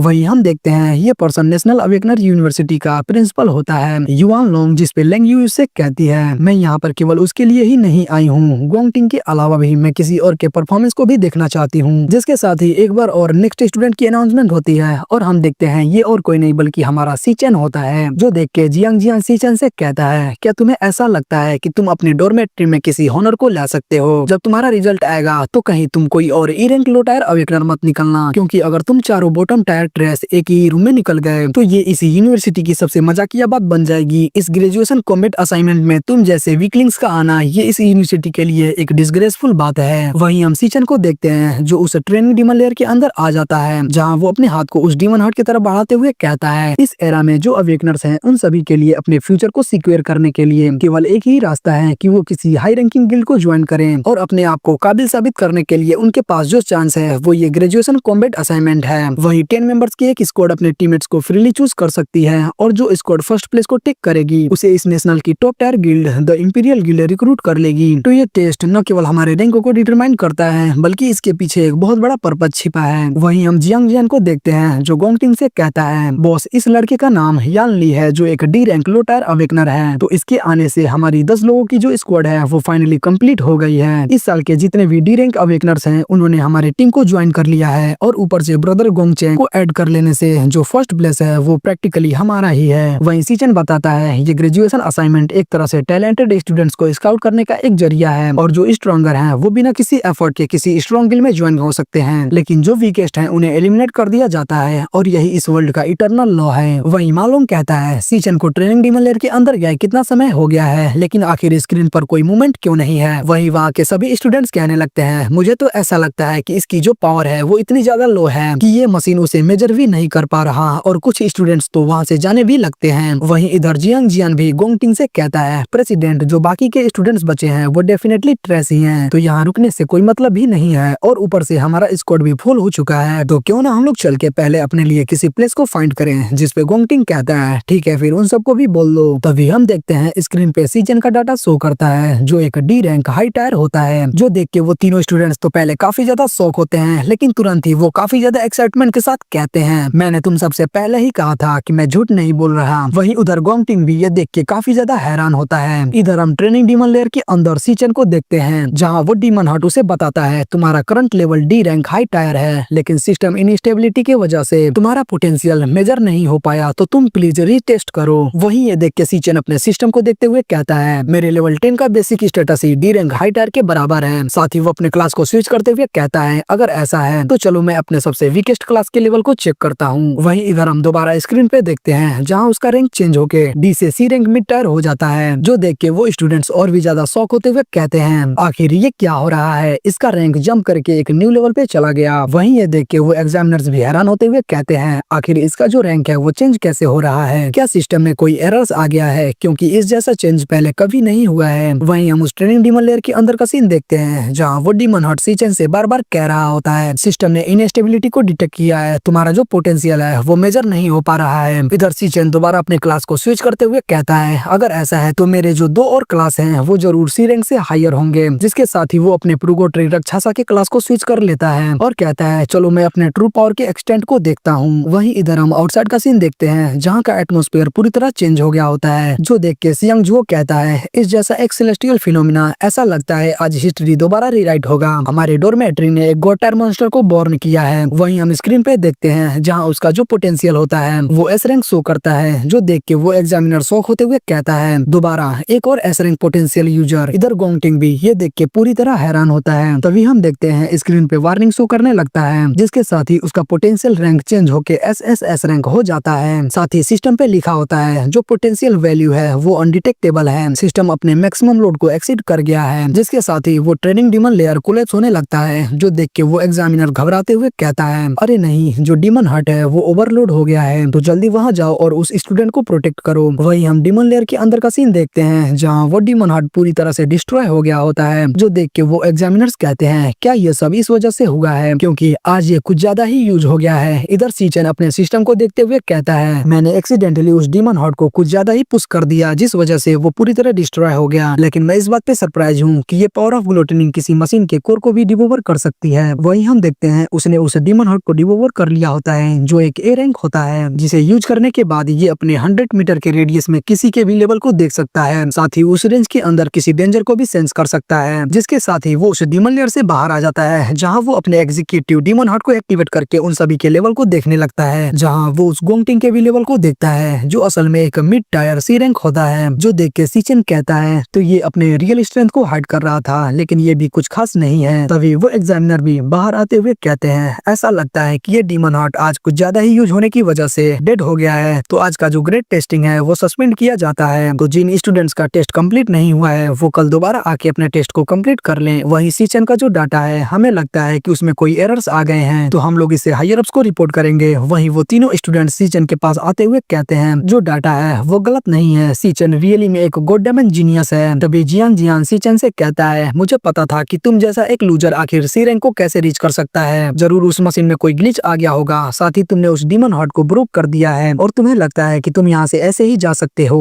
क्या तुम्हारे अंदर कोई सेंस ऑफ रिस्पॉन्सिबिलिटी नाम की चीज है या नहीं? तुम्हारे वजह से बाकी स्टूडेंट्स और स्टूडेंट्स काउंसिल को कल के लिए वेट करना पड़ेगा, तो क्या तुम उनके वेस्ट हुए टाइम को कंपनसेट कर सकते हो? जो देख के सीचन गुस्से से कहता है क्या मैं इस बकबक करने वाले पर्सन को यहीं पर क्रिपल कर दूं? तभी गोंग टीम जियान से कहता है अपने टीममेट्स के साथ इतना डिसरेस्पेक्टफुल मत बनो। साथ ही वो सामने आते हुए सीचन से कहता है क्या तुम मेरे स्क्वाड को ज्वाइन करना चाहते हो, क्योंकि तुम्हारे स्ट्रेंथ की मदद से हम लोग इजिली इस ग्रेजुएशन कॉम्बैट असाइनमेंट में हिस्ट्री के हाईएस्ट स्कोर को रीच कर सकते हैं। सीचन वहीं ये देख के जियान सोचता है अगर ये हमारे स्क्वाड को ज्वाइन करता है तो हम लोगों में से जरूर किसी को किक आउट होना पड़ेगा, लेकिन आखिर मैं इसे अपने ब्रदर्स को कैसे एक्सप्लेन करूंगा? गोंगटिंग के टीम में ज्वाइन करना मतलब ग्रेजुएशन कॉम्बैट असाइनमेंट में फर्स्ट प्लेस को हासिल करने जैसा है, लेकिन अगर गोंगटिंग ने पर्सनली कहा है तो मुझे इसे थोड़ा रिस्पेक्ट देना होगा। साथ ही वो सीचन के कंधे पे हाथ रखते हुए कहता है अगर ऐसा है तो इस टीम में तुम्हारा वेलकम है, लेकिन तभी सीचन उसके हाथ को झटकते हुए कहता है मैं इसमें इंटरेस्टेड नहीं हूँ। जो देख के वो दोनों पूरी तरह शॉक हो जाते हैं। साथ ही जियान गुस्से से चिल्लाते हुए कहता है बच्चे तुम्हें पता भी है कि तुम क्या कह रहे हो, हमारे टीम का स्ट्रेंथ इस पूरे स्कूल में नंबर 1 है। जिस पे सीचन उसे कहता है मुझे इससे कोई फर्क नहीं पड़ता, तुम काफी ज्यादा बकबक कर रहे हो तो अब से मुझे परेशान करना बंद करो। वहीं ये देख के आसपास के स्टूडेंट्स कहने लगते हैं आखिर सीचन के पास कितना ज्यादा गट्स है कि ये गोंगटिंग के ऑफर को रिफ्यूज कर दिया। क्या इसे लगता है कि ये अकेले ही फर्स्ट प्लेस को विन कर सकता है? लेकिन खैर इसका जो टेस्ट रिजल्ट है वो सी रैंक मिड टायर है, तो ऐसा लगता है कि अब एक अच्छा शो देखने को मिलेगा। वहीं गोंगटिंग कहता है कोई नहीं, ऐसा लगता है कि ब्रदर सीचन के पास खुद के ख्यालात हैं। इधर हम नेशनल अवेकनर यूनिवर्सिटी के प्रिंसिपल युवान लांग को देखते हैं जो लिंग से कहते हैं मुझे लगा था कि इस साल एक न्यू हिस्ट्री रिकॉर्ड बनेगा, लेकिन अफसोस कि ये दोनों टीम अप नहीं कर पाए। जिस पे लिंग यूई कहती है लेकिन ये इस वजह से और भी ज्यादा इंटरेस्टिंग हो गया है। गोंगटेंग जो कि एक नोबिलिटी है जिसके लिए ये रिफ्यूजल एक खुलेआम वार की डिक्लेरेशन है। हमारा प्रेसिडेंट कोई ऐसा नहीं है जिसे कि तुम इजिली डील कर सकते हो। इधर जियान कहता है ये सब केवल उस टेस्ट एरर की वजह से हुआ है, लेकिन उसे लग रहा है कि वो रियली में एक सी रैंक अवेकनर है। जो सुन के गोंगटिंग कहता है तो इससे क्या ही फर्क पड़ता है कि उसका जो टेस्ट है वो गलत है या फिर नहीं। अगर मेरे लिए मिलियंस में भी 1% चांस हो तो भी मैं किसी और को अपना फर्स्ट प्लेस नहीं लेने दूंगा। जिस पे जियान कहता है वो अभी एक न्यूली स्टूडेंट है जिसके पास कोई रियल कॉम्बैट एक्सपीरियंस नहीं है, तो अगर आप कहें तो मैं उसे एक अच्छा लेसन सिखा सकता हूँ। जिस पे गोंगटिंग कहता है जो करना है वो करो, मुझे इससे कोई भी फर्क नहीं पड़ता। जिसके साथ ही हम 10 मिनट बाद का सीन देखते हैं जहाँ एक स्टूडेंट कहता है ब्रदर जियांग मैंने सुना है कि सीचन स्कूल से कहीं बाहर गया है। जो सुन के जियान कहता है ऐसा लगता है कि हेवन खुद मेरी हेल्प कर रहा है स्कूल के आउटसाइड, ये मेरे लिए और भी ज्यादा कन्वीनियंट है उससे रूथलेसली डील करने के लिए। इधर हम सीचन को देखते हैं जो कहीं चलते हुए जा रहा होता है और सोचता है मेरे पिछले लाइफ में एक पिक गिल्ड की टीम ने काउंटलेस डीमन लेयर्स को कॉन्कर किया था, लेकिन एक सर्टेन डीमन लेयर के अंदर उन्होंने एक ऐसे डीमन का इनकाउंटर किया जिसे उन सब ने पहले कभी नहीं देखा था। फर्स्ट डीमन किंग वार्थ जिसने उस पिक गिल्ड को पूरी तरह से एनिहिलेट कर दिया, जिसके बाद वो उस डीमन लेयर के अंदर से ह्यूमन वर्ल्ड में डिसेंड किया और अभी मुझे उसके बारे में इतना ही पता है। तो इस लाइफ में मुझे उस स्पेसिफिक डीमन लेयर के लोकेशन को जल्द ही ढूंढने के लिए एक प्लेन को फॉर्म करना होगा, जिसके लिए मुझे काफी सारे पैसों की जरूरत है। जिसके साथ ही हम देखते हैं वो एक बिल्डिंग के सामने आ गया होता है, जिसके अंदर जाते हुए वो सोचता है जो मिथ्रिल मॉन्स्टर एक्सचेंज हॉल है वो मिथ्रिल गिल्ड के अंदर आता है, जो फ्यूचर में इस कंट्री का लार्जेस्ट मटेरियल एक्सचेंजिंग हॉल बनेगा। साथ ही जो वेपन्स और इक्विपमेंट्स हैं वो अवेकनर्स के लिए एक की एलिमेंट है। तो जो मटेरियल एक्सचेंज हॉल है वो हम अवेकनर्स के लिए नेसेसरी है अपने इक्विपमेंट्स को खरीदने और बेचने के लिए, और अभी मेरे लिए शायद सबसे फास्टेस्ट तरीका पैसा कमाने के लिए। जिसके साथ ही वो एक काउंटर पे कुछ डेथ हाउंड के फैन को रखता है, जिसे देख के वो काउंटर मैनेजर कहता है, आखिर तुम जैसा एक स्टूडेंट के पास इस जैसी चीज कैसे आया, और सबसे बड़ी बात आखिर मैंने इस जैसे चीज को पहले क्यों नहीं देखा। जिसपे सीचन उससे कहता है, इसे एक मॉन्स्टर ने ड्रॉप किया है। वहीं उस काउंटर मैनेजर की असिस्टेंट उस फैन को देख के कहती है, अगर मुझे सही से याद है तो ये एक E grade cloud type monster सेनफेंग का फैंग है, जो किसी E grade cloud type spectre और ग्राउंड पाउडर को बनाने में काम आता है। जो सुन के वो काउंटर मैनेजर कहता है, ठीक है, मैं जो एक्सचेंज करता हूँ वो सभी हाई ग्रेड मटेरियल होते हैं जो डी रैंक या उससे अबव होते हैं, तो ये मेरे लिए ऑब्वियस है कि मैं इस जैसे लो ग्रेड मटेरियल को रिकॉग्नाइज नहीं कर पाया। साथ ही वो वहाँ से जाते हुए अपने असिस्टेंट से कहता है, तुम इस मैटर को अच्छे से हैंडल कर लो। जिसके साथ ही वो असिस्टेंट सीचन को उसे उसके फैन की प्राइस दे देती है, जो असल में 18,000 युआन होते हैं। जो देख के सीचन सोचता है, ये मेरे रेंट के प्रॉब्लम के लिए इनफ है। जिसके साथ ही वो अपने पास से उस रक्षा ब्लेड को बाहर निकालते हुए कहता है, तो फिर आखिर इसके बारे में क्या। वहीं वो असिस्टेंट उस रक्षा ब्लेड को देखते हुए कहती है, ये एक काफी कूल ग्रेड स्वॉर्ड है, मैंने इसे पहले कभी नहीं देखा, लेकिन मैं ये फील करके बता सकती हूँ कि ये बी ग्रेड या उससे भी हायर ए ग्रेड वेपन हो सकता है। जो सुन के वो काउंटर मैनेजर कहता है, ए ग्रेड, क्या तुम सपने देख रही हो? एक ए ग्रेड वेपन की कीमत 1 मिलियन युआन से स्टार्ट होती है। मैं यहाँ पे कई सालों से काम कर रहा हूँ, लेकिन मैंने आज तक एक भी ए ग्रेड या उससे हायर ग्रेड के वेपन को नहीं एनकाउंटर किया। तभी वहाँ कोई आते हुए कहता है, तुम सही कह रही हो, ये सर्टनली कोई बी ग्रेड या ए ग्रेड इक्विपमेंट नहीं है। जो सुन के वो काउंटर मैनेजर कहता है, बॉस ने बिल्कुल सही कहा, मैंने तुमसे पहले ही कहा था कि इस जैसे किसी पुअर स्टूडेंट के पास आखिर कोई हाई ग्रेड वेपन कैसे हो सकता है। वहीं वो पर्सन कहता है, ये इक्विपमेंट जरूर लैंड ऑफ फ्रूगेटरी से बिलोंग करता है, जो असल में एक एस ग्रेड इक्विपमेंट है। जो सुन के वो काउंटर मैनेजर पूरी तरह शॉक होते हुए कहता है,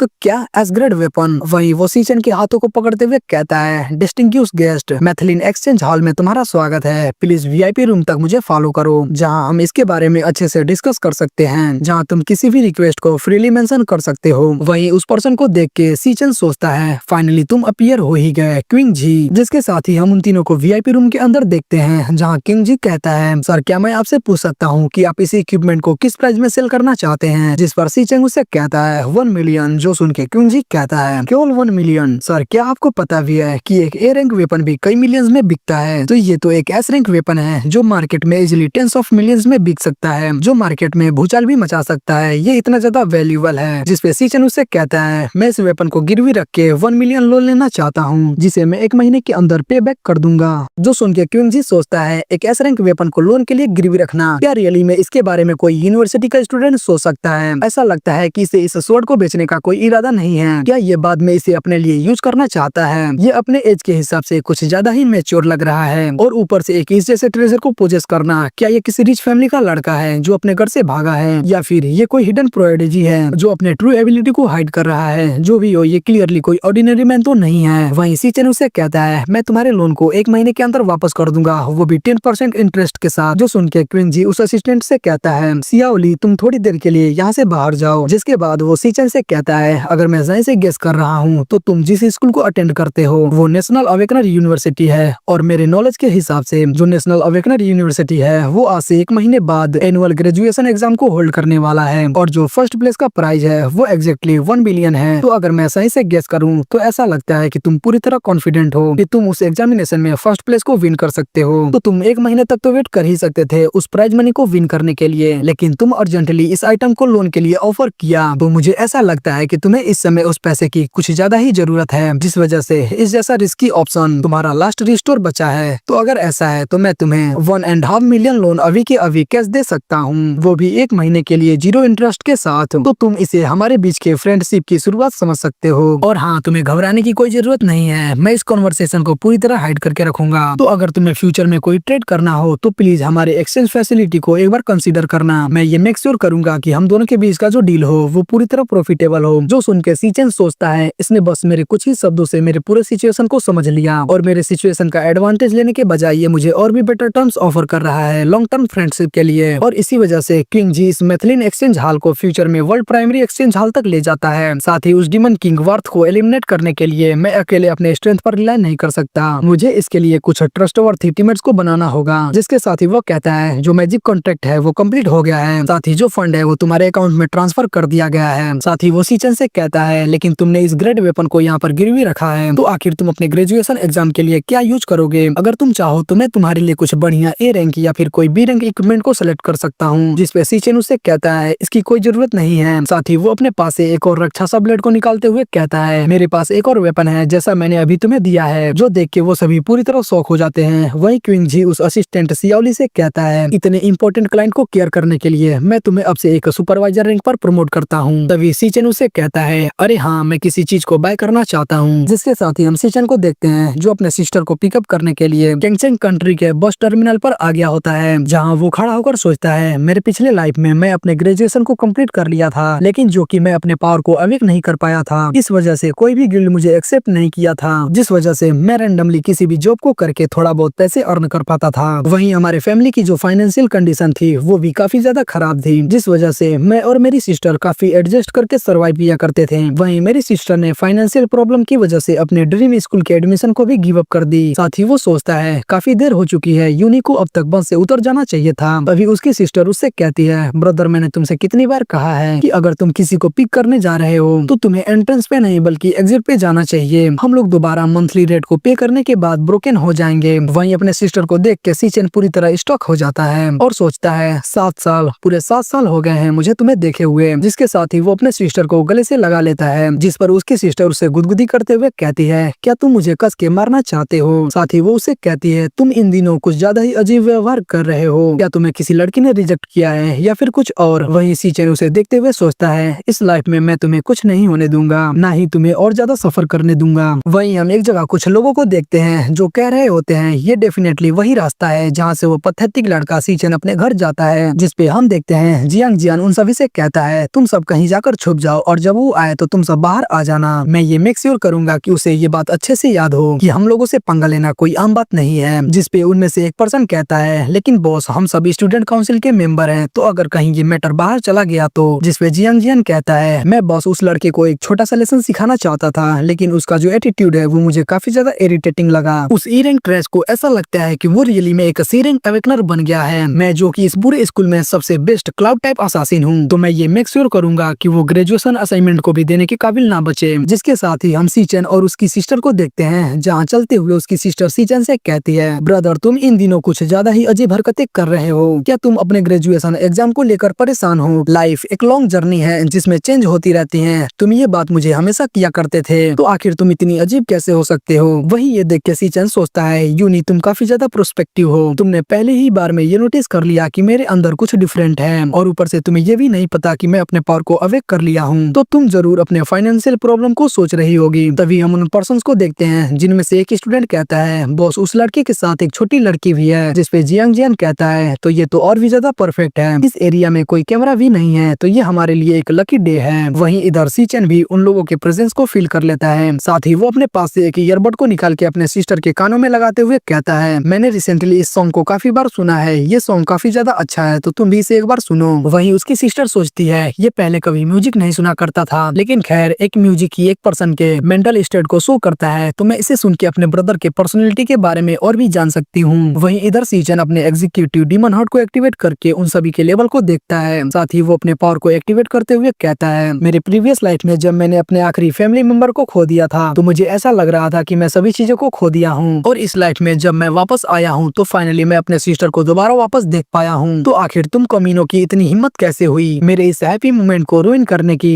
इतना कह के वो उन सभी को कुत्तों की तरह धोने लगता है, जो देख के जियांग जियान की तो फट के चार हो जाती है, और वो कहता है आखिर ये लड़का जो आज ही अपने क्लास को अवेक किया है वो इतना ज्यादा पावरफुल कैसे हो सकता है? साथ ही वो अपने क्लास को एक्टिवेट करते हुए कहता है मैं एक स्ट्रॉन्गेस्ट क्लाउड टाइप असासिन हूँ, तो तुम्हें क्या लगता है कि मैं तुम्हें बीट नहीं कर सकता? लेकिन तभी सीचेन उसके फेस पे एक जोरदार पंच मारता है, जिस वजह से वो उड़ता हुआ दूर जाकर गिरता है और पूरी तरह से डिसेबल हो जाता है। वहीं सीचेन उसे कहता है मैंने तुम्हें क्लियरली कहा था कि मुझे दोबारा परेशान मत करो, लेकिन तुम्हें आखिर ये बात समझ क्यों नहीं आई? वहीं जियांग जियान कहता है मेरे सभी रिब्स टूट चुके हैं और मेरे दोनों लिम्स भी ब्रोक हो चुके हैं, क्या इसका रैंक असेसमेंट सही में सी रैंक ही है? साथ ही वो रोते हुए सीचेन से सॉरी भी कहता है, जिसपे सीचेन उसे पकड़ते हुए कहता है चुप रहो, अगर तुमने जरा भी आवाज किया तो मैं तुम्हें यहीं पर मार दूंगा। वहीं ये देख के जियांग जियान सोचता है इसकी आंखों को देखते हुए ऐसा लग रहा है कि ये झूठ नहीं बोल रहा, क्या ये रियली में एक न्यूली स्टूडेंट है? लेकिन आखिर इसके अंदर इतनी इंटेंस किलिंग इंटेंट कैसे हो सकती है? वहीं सीचेन उसे कहता है मैं तुमसे जो बात कहने जा रहा हूँ उसे तुम अच्छे से याद रखना, तुम सभी के सभी अगर मुझे दोबारा परेशान किए या या फिर मेरे सिस्टर को हार्म करने की कोशिश की, या अगर तुम उसके सामने आने की हिम्मत भी की तो तुम सबके सब एक एक करके इस दुनिया से परमानेंटली डिसअपीयर हो जाओगे। इधर सीचन की सिस्टर उस गाने को सुनते हुए सोचती है ये गाना काफी ज्यादा लोनली है, आखिर वो इस गाने को कैसे सुन सकता है, क्या मैं हमेशा उसके साथ नहीं रहती हूँ। साथ ही वो पीछे मुड़ते हुए कहती है बिग ब्रदर ये मजाक कुछ ज्यादा ही हो रहा है। वहीं हम देखते हैं सीचन अपने हाथ में कुछ लिए वहाँ पर खड़ा होता है और अपने सिस्टर से कहता है यूनी ये तुम्हारे लिए है। वहीं उस चीज को देख के उसकी सिस्टर काफी ज्यादा सरप्राइज होते हुए कहती है ये तो एक मैजिक होलोग्राफी पेन है और ऊपर से ये लेटेस्ट स्टाइल का है। साथ ही वो सीचन से कहती है इसका जो कॉस्ट है वो काफी ज्यादा हाई है, तो आखिर तुमने इसे बाई कैसे किया। वहीं ये देख के सीचन सोचता है मैंने अपने पिछले लाइफ में तुम्हें प्रोटेक्ट करने में नाकाम रहा और यहाँ तक कि मैं तुम्हारे सपनों को भी प्रोटेक्ट नहीं कर पाया, लेकिन इस लाइफ में मैं उन सभी चीजों को प्रोटेक्ट करूंगा। जिसके साथ ही हम देखते हैं वो दोनों अपने घर आ चुके होते हैं, जहाँ उसकी सिस्टर उस पेन को यूज करके होलोग्राफी इमेज को ट्राई कर रही होती है, जहाँ वो सीचन से कहती है मैं ये बिलीव नहीं कर पा रही हूँ कि ये सही में वर्क कर रहा है। साथ ही वो उससे कहती है लेकिन ब्रदर हमें अभी अपने रूम के रेंट को भी पे करना है, लेकिन तुम उन पैसों को ऐसे ही वेस्ट कर रहे हो। जिसपे सीचन उसे कहता है मैंने पहले ही इस साल के रेंट को फुली पे कर दिया है। साथ ही वो अपने सिस्टर से झूठ बोलते हुए कहता है मैंने एक स्मॉल बिजनेस को स्टार्ट किया है जिस वजह से मैं इन पैसों को अर्न कर पाया है। जो सुन के उसकी सिस्टर सोचती है ब्रदर तुम्हें अच्छे से झूठ बोलना भी नहीं आता और अब तुम मुझसे सीक्रेट को भी छुपाने लगे हो, लेकिन इतने सालों बाद मैं तुम्हारे फेस पे इतने हैप्पी स्माइल को देखा है। साथ ही वो उसके कंधे पे हाथ रखते हुए कहती है एनीवेज चाहे जो भी मैटर हो, लेकिन तुम ध्यान रखना कि तुम अपने आप को कुछ ज्यादा पुश मत करना। जिसके साथ ही हम एक दूसरे जगह का सीन देखते हैं जहाँ गोंगटिंग किसी से कहता है जियांग जियान और बाकी स्टूडेंट्स की जो इंजरी है वो इतनी ज्यादा है कि उनकी पूरी बॉडी 60% तक फ्रैक्चर हो गई है और इस यूनिवर्सिटी के टॉप डॉक्टर भी उसे 1 महीने के अंदर हिल नहीं कर सकते। मैं ये बिलीव नहीं कर पा रहा हूँ कि वो एक्चुअली सीचन से फाइट ले लिया और इस हद तक पिट गया। जिसपे वो वाइस प्रेसिडेंट लिंगी उससे कहती है ऐसा लगता है कि वो सब इस साल के ग्रेजुएशन एग्जाम को मिस कर देंगे। जिस पर गोंगटिंग कहता है ये मेरे लिए ज्यादा मैटर नहीं करता, उन सब के अलावा भी मेरी टीम बेटर है। जिस पर एक और पर्सन उसे कहता है दोबारा वही सीचन। वही हम देखते हैं ये पर्सन नेशनल अवेकनर यूनिवर्सिटी के कैरियर सर्विस का डायरेक्टर होता है गोंग सुआन, जो गोंगटिंग से कहता है मैंने ये कंफर्म किया है जो रैंकिंग लिस्ट का इंटरनल रिजल्ट है वो बिल्कुल सही है। वो रियली में एक सी रैंक अवेकनर है जिसका रैंक इस पूरे स्कूल में तुमसे हायर है। तुम्हारे फादर ने इस बार अलायंस के वाइस चेयरमैन को इनवाइट किया है पर्सनली तुम्हारे परफॉर्मेंस को शो कराने के लिए, तो तुम ये मेक श्योर करना कि इस ग्रेजुएशन असेसमेंट में कोई भी तुम्हारे स्पॉटलाइट को ना ले पाए। जिसपे गोंगटिंग उस पर्सन से कहता है सर आप कुछ ज्यादा ही सोच रहे हैं, क्या आपको सही में लगता है कि मैं उस रैंकिंग असेसमेंट के दौरान अपने फुल एबिलिटी को यूज किया था।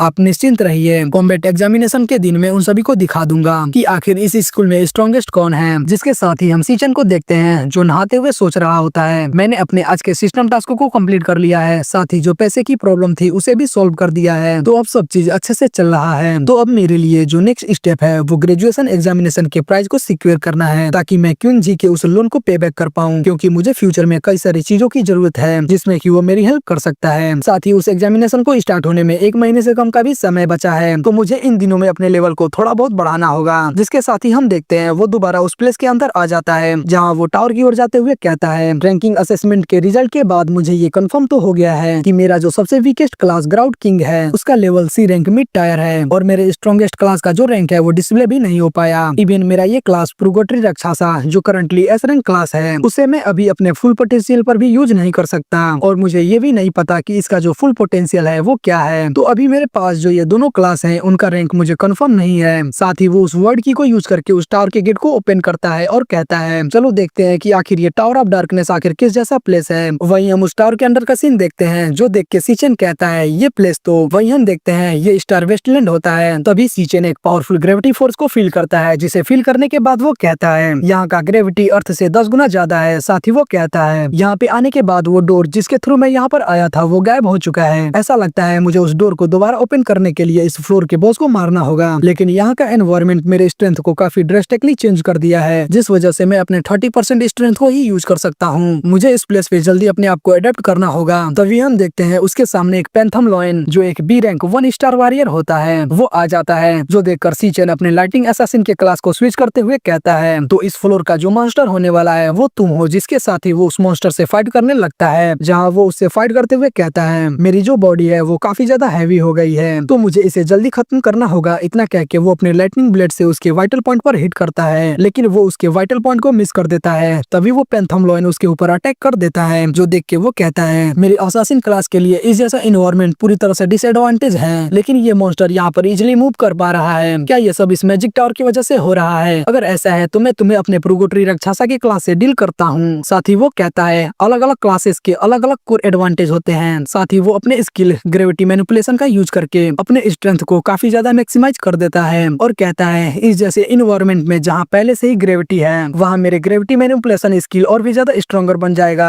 साथ ही वो उस पेंथम लॉयन को एक पावरफुल पंच मारता है, जिसके थोड़ी देर बाद हम देखते हैं वो सक्सेसफुली उस पेंथम लॉयन को मार दिया होता है, जिस वजह से वो एक बार और लेवल अप कर लेता है। साथ ही वो कहता है जितने भी क्लासेस हैं उनके एट्रीब्यूट के सामने स्टार होते हैं जो उनके स्ट्रेंथ को डिटरमाइन करते हैं। जितना ज्यादा स्टार हो उतना ही हायर स्ट्रेंथ। और मेरे प्रोगोटरी राक्षसा का जो ओवरऑल स्टेटस है वो 11 स्टार है। वहीं मेरे लाइटिंग असासिन का जो ओवरऑल स्टेटस है वो 9 स्टार है। लेकिन बस एक बी रैंक मॉन्स्टर से ही डील करने में मैं अपने पूरे पावर को यूज कर दिया। ऐसा लगता है कि मेरा ये जो 2 करंट क्लासेस हैं वो बी रैंक से हायर में ब्रेक थ्रू नहीं कर पाए हैं। साथ ही एक और चीज जो मुझे समझ नहीं आ रही है, मैंने इस मॉन्स्टर को पूरी तरह से किल कर दिया है लेकिन आखिर सिस्टम ने डिवोवरेबल मार्क को शो क्यों नहीं किया और ना ही नेक्स्ट फ्लोर का गेट ही शो किया? क्या इसका मतलब जो रियल बॉस है वो अभी तक अपीयर भी नहीं हुआ और मैं अभी जिस मॉन्स्टर को अपने फुल माइट के साथ मारा है वो बॉस एक ऑर्डिनरी मॉन्स्टर था? तभी हम देखते हैं कुछ और पेंथम लायन सीचन के ऊपर अटैक कर देते हैं जो सीचन को पूरी तरह से इंजर्ड करने लगते हैं। जो देख के सीचन कहता है अगर मैं इस मूवमेंट को देखते हुए सोचूं तो उस प्रोगोटरी राक्षसा के शब्द पूरी तरह सही हैं। एक बार मैं इस डोर को ओपन कर दिया तो फिर मैं एंडलेस पेन को फील करूंगा,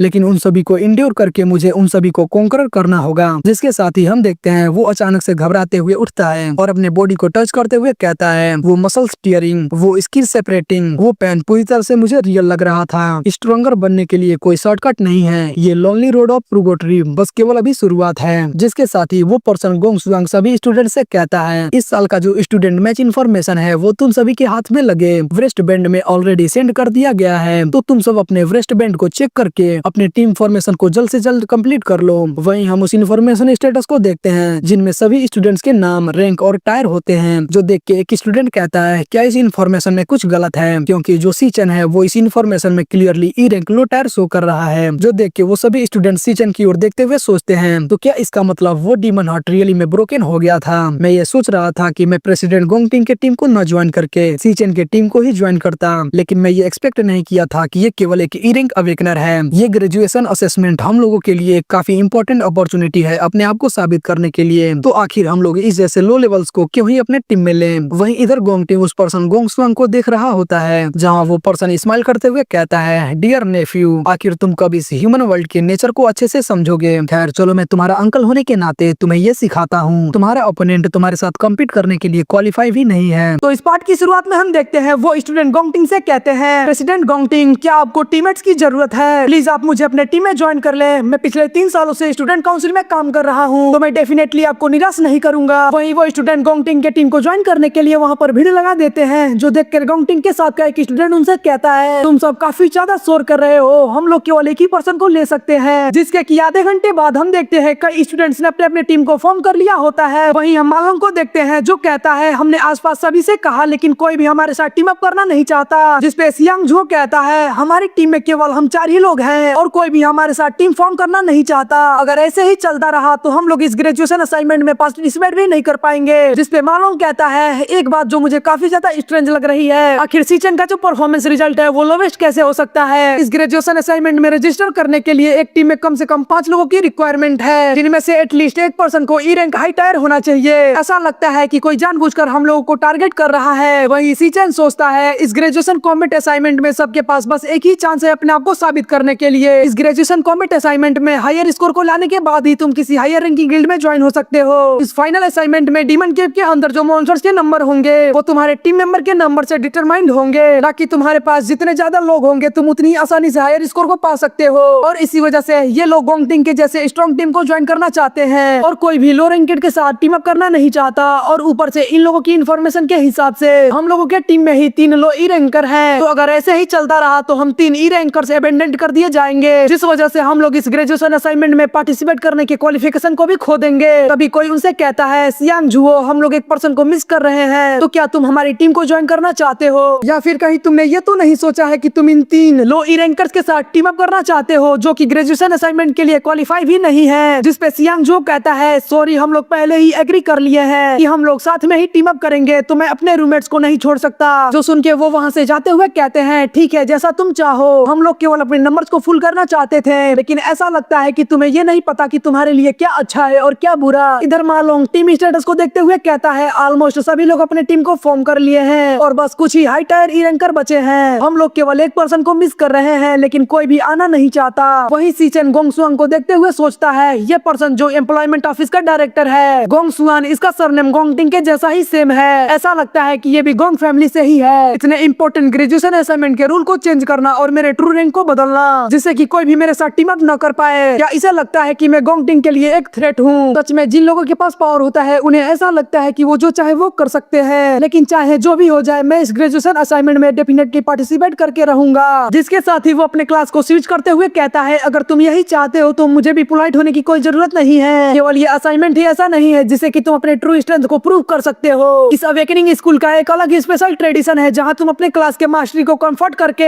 किसी भी स्टूडेंट को 1 वर्सेस 1 चैलेंज कर सकते हो। ये बिहेवियर पूरी तरह से प्रोवोकेशन है, लेकिन इससे तुम अपने ट्रू स्ट्रेंथ को डायरेक्टली सबके सामने प्रूव कर सकते हो। एक सडन चैलेंज इनविटेशन को कोई भी रिफ्यूज कर सकता है, लेकिन गोंगटिंग ऐसा नहीं करेगा। तो अगर मैं इसे डिफीट कर देता हूँ तो जो लोग हाई स्कोर को पाना चाहते हैं वो डेफिनेटली मेरे साथ टीम अप करेंगे। तभी वहाँ कोई आते हुए कहता है सी चैन, क्या तुम्हारी टीम अभी भी किसी पर्सन को मिस कर रही है? मैं भी इस साल इस ग्रेजुएशन असाइनमेंट को पार्टिसिपेट करना चाहती हूँ और मैं स्कूल के दौरान ही डी रैंक को रीच कर ली थी, तो तुम्हारे टीम को ज्वाइन करने के बाद मेरी परफॉर्मेंस तुम्हें निराश नहीं करेगी। वहीं ये देख के गोंगटिंग पूरी तरह से हैरान होता है। वहीं उसके साथ वाला वो स्टूडेंट कहता है कजिन आखिर ये तुम क्या कर रही हो? इधर गोंगसुआन भी हैरान होता है। वहीं वो स्टूडेंट ये देख के कहते हैं वाइस प्रेसिडेंट लिंग्यू स्ट्रेस सीचन के साथ टीम अप करना चाहती है, लेकिन ये तो आउटसाइड की एक एक्सचेंज स्टूडेंट है, तो आखिर ये इस ग्रेजुएशन असाइनमेंट को पार्टिसिपेट करना क्यों चाहती है? और ऊपर से इसका जो बैकग्राउंड है वो भी काफी ज्यादा मिस्टीरियस है। मैंने ये भी सुना है कि ये एक सुपर जीनियस गर्ल है जो कि सेंट किंगडम से बिलोंग करती है। वही गोंगसुआन सोचता है आखिर ये लड़की एक आउटसाइडर की हेल्प करना क्यों चाहती है? साथ ही वो कहता है स्टूडेंट लिंग्यू, एक एक्सचेंज स्टूडेंट होने के नाते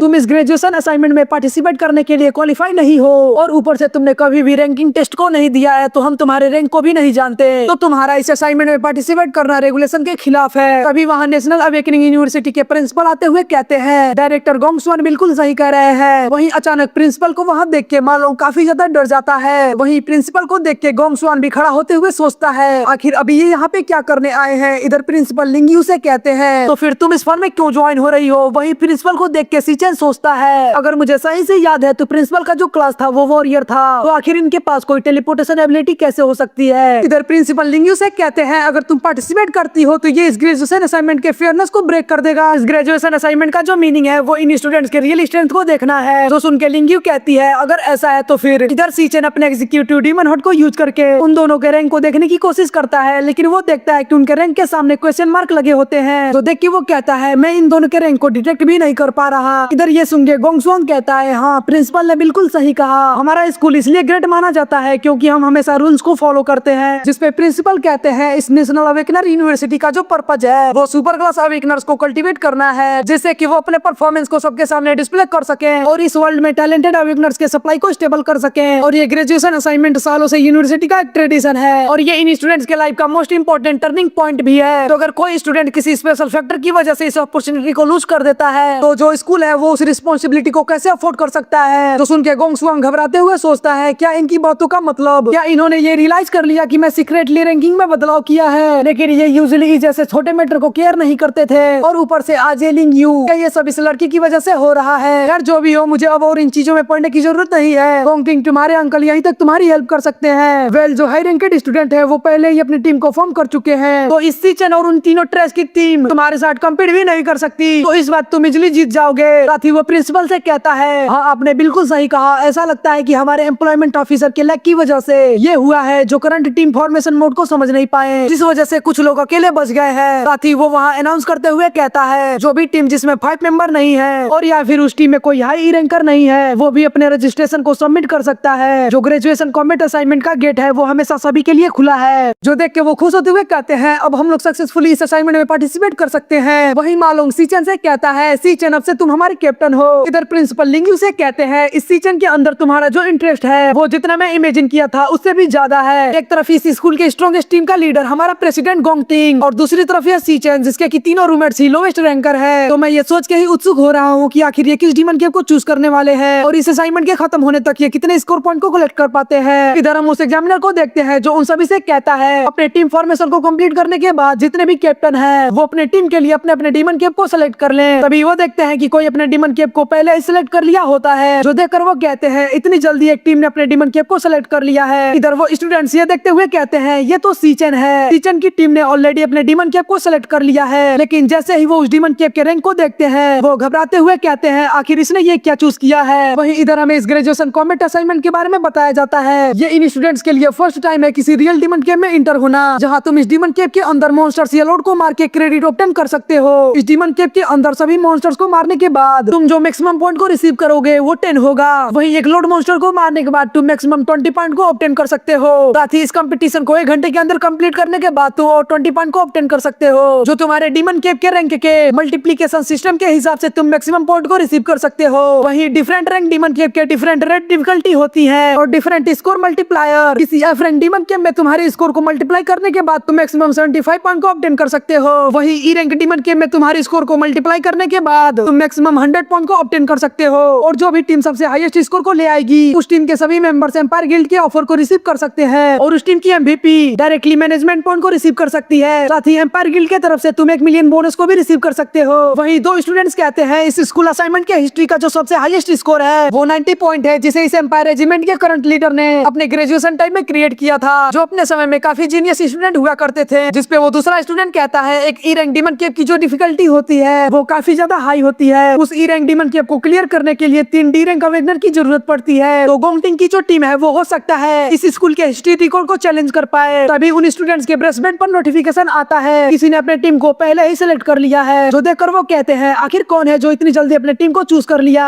वहीं वो देखते हैं ये सीचन होता है जिसने एक डी रैंक डीमन कैप को चूज किया होता है, जो देखकर वो कहते हैं क्या ये पागल हो गया है, आज तक किसी भी ग्रेजुएट ने किसी डी रैंक डीमन कैप को रेड नहीं किया है, क्या इसने इसके बटन को गलती से दबा दिया है। वहीं इधर मालोंग भी सीचन से कहता है सीचन क्या तुम पागल हो गए हो, क्या तुम ये भी जानते हो कि तुमने क्या चूज किया है। इधर सियांग झुओ भी अपने सर को पकड़ते हुए कहता है ये पूरी तरह से पागल हो गया है, आखिर मैं इन पागलों के ग्रुप में ज्वाइन ही क्यों हुआ हूँ और मैं अब इस टीम को छोड़ भी नहीं सकता क्योंकि इसके लिए काफी लेट हो गया है। इधर मालोंग दोबारा सीचन से कहता है बड़े भाई क्या तुम मेरी बातों को समझ भी पा रहे हो, ये एक डी रैंक डीमन कैप है, डी रैंक मतलब, जिसपे सीचन उसे कहता है हाँ मुझे पता है और मैंने ये सोच समझ कर ही किया है। तभी दोबारा एक और नोटिफिकेशन आता है जहाँ गोंगटिंग ने भी एक डी रैंक डीमन कैप को चूज किया होता है, जो देखकर वो स्टूडेंट कहते हैं ओ हेवन किसी ने दोबारा एक डी रैंक को चूज किया है, ऐसा लगता है कि इस साल हमें एक अच्छा शो देखने को मिलेगा। इधर गोंगटिंग के टीम मेंबर कहते हैं एक डी रैंक डीमन कैप, इसके टीममेट्स इसके लिए एग्री भी नहीं करेंगे, ऐसा लगता है कि इनकी ये टीम जो अभी फॉर्म हुई है वो पलक झपकते ही तबाह हो गई, ये रियली में काफी ज्यादा शर्मनाक है। वहीं ये देख के मालोंग सोचता है सीचन के एक्सप्रेशन को देखने से ऐसा लगता है कि वो इसके लिए पूरी तरह डिटरमाइंड है, ये पावरफुल ऑरा जो इसके अंदर से निकल रहा है ये कब दिखने लगा है, बस कुछ समय पहले ही इस पूरे यूनिवर्सिटी में तुम मेरे ऊपर निर्भर हुआ करते थे कि मैं तुम्हें प्रोटेक्ट करूंगा। खैर हम लोग 4 साल से एक साथ ही आए हैं तो अब मैं इसके आखिरी तक तुम्हारे साथ रहूंगा, और वैसे भी हम लोग इस यूनिवर्सिटी के सबसे लोवेस्ट रैंकर हैं, तो क्या ही फर्क पड़ता है कि ये कोई डी रैंक है या फिर कोई एफ रैंक। वहीं सियांग यू भी एग्री करते हुए कहता है अब जब हम यहाँ तक आ ही गए हैं तो चलो देखते हैं कि आखिर एक डी रैंक डीमन कैप के अंदर की जो दुनिया होती है वो कैसी दिखती है। जिसपे सियांग झुओ भी कहता है तुम गाइस सीरियसली में मैं अपने रूम का बॉस हुआ करता था तो आखिर मैं ही लेट कैसे हो सकता हूँ, मैं भी इस रिस्क को लेने के लिए तैयार हूँ। एनीवे हम लोग ग्रेजुएट होने वाले हैं तो चलो इसे पागलों की तरह करते हैं। वहीं ये देख के सीचन उनसे कहता है तुम गाइस एक डी रैंक को चूज करने के लिए मुझे माफ करना, लेकिन मैं इसके थ्रू एमवीपी को पाना चाहता हूँ और अब तुम सब मेरी वजह से इस डी रैंक डीमन कैप के अंदर इंटर करने वाले हो, तो चलो सब एक साथ मिलकर हाईएस्ट स्कोर को ले आते हैं। वहीं ये सुन के गोंगटिंग कहता है सीचन इस पूरे स्कूल में केवल एक ही स्ट्रॉन्गेस्ट पर्सन रह सकता है और जो एमवीपी है वो मेरा होने वाला है। वहीं ये देख के लिंग यू कहती है गोंगटिंग के फेस पे ऐसा एक्सप्रेशन मैंने पहली बार देखा है, ऐसा लगता है इन दोनों के बीच का जो स्ट्रगल है वो फाइनली स्टार्ट हो चुका है। लेकिन सीचन के लिए एक डी रैंक को चूज करना ऐसा लगता है कि वो इसके लिए काफी ज्यादा कॉन्फिडेंट है, लेकिन चाहे वो एक सी रैंकर ही क्यों ना हो, एक लोवेस्ट रैंक टीम को डी रैंक डीमन कैप में अकेले लीड करना ये इसके लिए भी इम्पॉसिबल है। खैर जो डी रैंक डीमन कैप का मल्टीप्लायर सिस्टम है उसके हिसाब से तुम मैक्सिमम 150 पॉइंट को ऑब्टेन कर सकते हो, लेकिन उसकी डिफिकल्टी किसी ई रैंक डीमन कैप से कहीं ज्यादा है। तो सुन के प्रिंसिपल कहते हैं हाँ तुमने बिल्कुल सही कहा, इस कॉम्बैट असाइनमेंट को स्टार्ट होने में अभी आधे महीने का समय है, तो ये इतने कम समय में अपने परफॉर्मेंस को भी बढ़ा नहीं सकते। मैं ये होप करता हूँ कि सीचन और बाकी सब अपने परफॉर्मेंस को अच्छे से परफॉर्म करें, जिसके साथ ही हम सीचन और उन तीनों को देखते हैं जहाँ वो ट्रेनिंग करने के बाद वहाँ हार थक के बैठे होते हैं, जहाँ मालूम सीचन से कहता है जितने भी अदर स्टूडेंट्स हैं वो फंक्शन रूम में अपने एलिमेंटल पावर और मॉन्स्टर सिमुलेशन कॉम्बैट को प्रैक्टिस कर रहे हैं, तो आखिर हम लोग इन सभी चीजों को क्यों कर रहे हैं, बॉल को डॉज करना, स्प्रिंट, स्पिटल रनिंग, आखिर हम लोग ये सब क्यों कर रहे हैं, हमारा ग्रेजुएशन कोई प्लेग्राउंड नहीं है, तो आखिर हम लोग इन चीजों को क्यों प्रैक्टिस कर रहे हैं। जो सुन के सीचन उसे कहता है तुम जिस स्टेट में हो उसमें नो मैटर कि तुम कितने ज्यादा एलिमेंटल पावर और वर्चुअल कॉम्बैट को प्रैक्टिस कर लो, वो सब मीनिंगलेस रहेंगे क्योंकि वो सब थ्योरेटिकली प्रैक्टिस है। और जब तुम किसी अननोन डंजन में इंटर करोगे जहां तुम उन मॉन्स्टर का सामना करोगे जिन्हें तुमने पहले कभी नहीं देखा है, तो उस समय तुम जिस डर को महसूस करोगे उस वजह से तुम अपनी जगह से हिल भी नहीं पाओगे। तो उस समय तुम्हारा भाग जिस चीज को डिसाइड करेगा वो थ्योरेटिकली नॉलेज नहीं जिसे कि तुम्हारा ब्रेन प्रैक्टिस किया है, और ना ही वो वर्चुअल कॉम्बैट, बल्कि तुम्हारा इंस्टिंक्ट। अभी तुम जिस स्टेमिना, एक्सप्लोजिवनेस और रिएक्शन स्पीड को ट्रेनिंग कर रहे हो वो तुम्हारे बॉडी के इंस्टिंक्ट को इंप्रूव कर रहा है। इस स्कूल के सिमुलेशन ट्रेनिंग से जो हमें हेल्प मिल रहा है वो काफी लिमिटेड है, और जो चीज रियली में यूजफुल है वो किसी रियल डीमन केव के अंदर तुम्हारा कॉम्बैट ट्रेनिंग है। लेकिन ऑर्डिनरी पीपल अपने कॉम्बैट ट्रेनिंग के लिए किसी डीमन केव में इंटर भी नहीं कर सकते। लेकिन जिन लोगों के पास इसका एडवांटेज होता है वो सभी एक्स्ट्रा ऑर्डिनरी पर्सन है जो अपने और आउटसाइडर के बीच के गैप को हर कीमत पे बढ़ा के रखते हैं, जिससे कि वो अपने पोजीशन को हमेशा हायर रख सके। वो अपने जन्म से ही उन चीजों को पोजेस करते हैं जिसे कोई ऑर्डिनरी पर्सन अपने पूरे लाइफ टाइम में छू भी नहीं सकता। तो सुन के सियांग्यू कहता है तो फिर हम जैसे लोग जिनके पास कुछ भी नहीं है वो क्या करें? जो सुन के सीचन कहता है हाईएस्ट स्कोर के साथ एम्पायर गिल्ड में इंटर करने के बाद ही हम उस हेरेसी को क्रॉस कर सकते हैं। ये ग्रेजुएशन असाइनमेंट सबके लिए आगे बढ़ने का एक मौका है, और ये मेरे लिए भी एक बढ़िया मौका है। मैंने तुम सबको जो प्रॉमिस किया है उसे पूरा करने के लिए मैं अपना बेस्ट करूंगा। तो हम लोग इस कॉन्टेस्ट को डेफिनेटली विन करेंगे। जिसके बाद हम देखते हैं वो अपने पूरे टाइम को डीमन टावर के अंदर और ट्रेनिंग में स्पेंड करता है, जहां वो उन फैंटम लॉन्स को मारते मारते अपने लेवल को लेवल 60 में लेवल कर लेता है। जिसके साथ ही हम ग्रेजुएशन कॉम्बैट असाइनमेंट का दिन देखते हैं, जहां एक एग्जामिनर उन सबसे कहता है मैं इस कॉन्टेस्ट को एग्जामिन करने वाला हूं, तो सभी प्रैक्टिशनर्स अपने अपने इक्विपमेंट और ब्रेसबैंड को अच्छे से पहन लें। ये ग्रेजुएशन कॉम्बैट असाइनमेंट अब ऑफिशियली स्टार्ट होता है। इसके साथ ही हम नेशनल अवेकनरी यूनिवर्सिटी के एडमिनिस्ट्रेटिव बिल्डिंग एरिया का सीन देखते हैं, जहां प्रिंसिपल युआन लोंग किसी से कहते हैं हमें मिले हुए काफी लंबा समय हो गया है चेयरमैन गोंग। जिस पर वो चेयरमैन गोंगलिंग जो एम्पायर गिल्ड का को फाउंडर और गोंगटिंग का फादर होता है वो कहता है हाँ तो इसके लिए मैं माफी चाहता हूँ प्रिंसिपल। वहीं ये देख के वो स्टूडेंट कहते हैं ये पर्सन एम्पायर गिल्ड के उन फाउंडर्स में से एक है, लेकिन आखिर उस कार के अंदर कौन है जिसे कि एम्पायर गिल्ड के को फाउंडर और प्रिंसिपल पर्सनली इनवाइट कर रहे हैं। वहीं हम उस पर्सन को देखते हैं जिसका नाम कैरल केवेंडिस होता है, जो कि वर्ल्ड गिल्ड अलायंस का वाइस चेयरमैन होता है। जो देख के वो स्टूडेंट शॉक होते हुए कहते हैं ये तो वर्ल्ड गिल्ड अलायंस के वाइस चेयरमैन है। तुम अपने आप को लकी समझो कि तुम इस जैसे बिग शॉट को अपनी लाइफ टाइम में एक बार देख पा रहे हो। अभी तो मैं सोचूं कि आज ये पूरा एडमिनिस्ट्रेटिव एरिया क्लियर क्यों हुआ है। करंटली ये वर्ल्ड गिल्ड अलायंस वर्ल्ड का मोस्ट पावरफुल ऑर्गेनाइजेशन है, तो अगर हमने इनके अटेंशन को पा लिया, नहीं अगर बस हमने अलायंस से कांटेक्ट भी कर लिया तो ये हमारे लाइफ को स्काई रॉकेट बना सकता है। वहीं इधर हम गोंगसुआन को देखते हैं जो किसी से कह रहा होता है 184 स्टूडेंट्स ने इस साल ग्रेजुएशन कॉम्बैट असाइनमेंट में पार्टिसिपेट किया है, जो सभी 28 टीम में डिवाइड है, जिनमें से 23 टीम ने एफ रैंक डीमन केव को चूज किया है और 3 टीम ने ई रैंक को। वहीं बस 2 टीम ही ऐसी है जो डी रैंक को चूज की है। जो सुन के वो लेडी जो गिल्ड अलायंस की सेक्रेटरी जनरल होती है सिग्रीड वो कहती है ओ तो इस साल किसी टीम ने डी रैंक डीमन केव को भी चूज किया है। किसी प्रोफेशनल टीम रेडर्स के लिए भी एक डी रैंक डीमन केव को क्लियर करना काफी डेंजरस होता है। क्या तुमने अपने स्टूडेंट्स को इसके डेंजर के बारे में अच्छे से बताया भी है या नहीं? जिसपे गोंगसुआन कहता है हमने नेचुरली उन्हें अच्छे से इसके डेंजर के बारे में एक्सप्लेन किया है। खैर जो स्टूडेंट्स हैं वो रियल कॉम्बैट एक्सपीरियंस को लैक कर रहे हैं, जिस वजह से वो किसी एफ रैंक डीमन केव के ऑर्डिनरी मॉन्स्टर्स को भी बेयरली हैंडल कर पा रहे हैं। तो उनके लिए किसी एफ रैंक लॉर्ड मॉन्स्टर को डिफीट करना उन्हें इनके लिए अपना बेस्ट करना होगा। वहीं जो ई रैंक डीमन केव के अंदर का सिचुएशन है वो कम्प्लीटली डिफरेंट है। डी रैंक डीमन केव के नॉर्मल मॉन्स्टर्स भी किसी एफ रैंक लॉर्ड के बराबर है, तो उन स्टूडेंट्स के लिए किसी ई रैंक डीमन केव के लॉर्ड को मारना पूरी तरह से इम्पॉसिबल है। जिसपे वो सेक्रेटरी जनरल कहती है अगर वो स्टूडेंट्स किसी डेंजर को इनकाउंटर करते हैं तो क्या उन्हें प्रोटेक्ट करने के लिए कोई प्रोटेक्टिव मेजर है? जिसपे गोंगसुआन कहता है सेक्रेटरी जनरल आप निश्चिंत रहिए, ये स्टूडेंट्स हमारे लिए मोस्ट प्रीशियस रिसोर्सेस हैं, तो हम इन्हें ऐसे ही कैसे मरने दे सकते हैं। अगर ये स्टूडेंट किसी डेंजर सिचुएशन को इनकाउंटर करते हैं तो उसके लिए एम्पायर गिल्ड के प्रोफेशनल्स उन्हें रेस्क्यू करने के लिए पूरी तरह से तैयार हैं, और ऊपर से उन प्रैक्टिशनर के वेस्ट बैंड में टेलीपोर्टेशन फंक्शन है। तो अगर वो इस कॉम्बैट असाइनमेंट से हार मान लेते हैं तो वो टेलीपोर्टेशन फंक्शन उन्हें इमीडिएटली उस डंजन केव से बाहर टेलीपोर्ट कर देगा। जो सुन के वो सेक्रेटरी जनरल कहती है इतनी डिफिकल्टी के बावजूद भी 2 टीम ने डी रैंक डीमन केव को चूज किया है, जिसकी डिफिकल्टी उन बाकी सबसे कहीं ज्यादा है। तो ऐसा लगता है कि इस साल तुम्हारे स्कूल ने कई सारे टैलेंटेड स्टूडेंट्स को प्रोड्यूस किया है, तो मैं भी उनके परफॉर्मेंस को देखना चाहती हूँ। जो सुन के गोंगसुआन सोचता है हाँ क्यों नहीं, मैं भी ये देखना चाहता हूँ कि आखिर वो और कितने देर तक वहाँ टिक पाते हैं। इधर हम एक डी रैंक डीमन केव क्लाउड फॉरेस्ट के पीक का सीन देखते हैं, जहाँ सीचन और वो तीनों आ गए होते हैं, जहाँ मालोंग उन मॉन्स्टर्स को देखते हुए कहता है आखिर ये क्या चीज है। वहीं हम उन मॉन्स्टर्स को देखते हैं जो D rank cloud type assassin ghost bat monkey होते हैं, जिन्हें देख के सीचन कहता है cloud type monsters ghost bat monkey ये ग्रुप अटैक करने में माहिर हैं, साथ ही इनका जो स्पीड है वो एक्सट्रीमली फास्ट है, तो हमें इनके ग्रुप अटैक के लिए अलर्ट रहना होगा। तभी वो घोस्ट बैट मंकी उनके ऊपर अटैक कर देते हैं, जिन्हें वो तीनों किसी तरह डॉज कर लेते हैं। जो देख के वो कहते हैं अभी क्या हुआ, हमने actually in D rank monsters के अटैक को डॉज कर लिया। तभी वो सीचेन को देखते हैं जो इंस्टेंटली उन तीनों डी रैंक मॉन्स्टर्स को मार देता है और उनसे कहता है तुम्हारा करंट स्ट्रेंथ इनफ नहीं है कि तुम इन मॉन्स्टर्स को हैंडल कर पाओ, तो तुम सब बस अपने आप को प्रोटेक्ट करो और बाकी सब मेरे ऊपर छोड़ दो। इधर वो तीनों उन मॉन्स्टर्स के अटैक को डॉज करते हुए सोचते हैं, तो इसी वजह से ये हमारे रिएक्शन स्पीड और एक्सप्लोजिवनेस को ट्रेन कर रहा था। इसे शुरू से ये पता था कि हम लोग इसे कोई हेल्प प्रोवाइड नहीं कर पाएंगे, वो सभी ट्रेनिंग बस हमें अपने आप को प्रोटेक्ट करने के लिए था। इधर सीचेन अपने लाइटिंग क्लास और लाइटिंग ब्लेड का यूज करके उन मॉन्स्टर्स को गाजलमुर की तरह काट रहा होता है, जो देख के सियांग जो सोचता है जब मालोंग ने हमसे कहा था कि सीचेन काफी ज्यादा स्ट्रॉन्ग है, तो उस समय हम उसके ऊपर बिलीव नहीं किए थे, लेकिन इसे फाइट करता देख ऐसा लग रहा है कि ये कोई ग्रेजुएट नहीं बल्कि एक बैटल वॉरियर है। लेकिन आखिर ये सडनली इतना स्ट्रॉन्गर कैसे हो गया? तभी एक और मॉन्स्टर उनके ऊपर अटैक कर देता है, जिसे सियांग जू अपने पावर का यूज करके पकड़ लेता है और सियांग यू और मालोंग से कहता है हम लोग केवल डेड वेट की तरह सीचेन के ऊपर निर्भर नहीं रह सकते। ये केवल उसका ग्रेजुएशन असाइनमेंट नहीं है बल्कि ये हम सबका भी ग्रेजुएशन असाइनमेंट है। जो सुन के सियांग यू कहता है तुम बिल्कुल सही कह रहे हो। साथ ही वो अपने फ्लोरचेंट वाइन का यूज करके उस मॉन्स्टर को पकड़ लेता है, लेकिन वो मॉन्स्टर उसके वन लॉक से अपने आप को इंस्टेंटली फ्ली कर लेता है, जो देख के सियांग यू कहता है इसने इसे इंस्टेंटली ब्रेक कर दिया।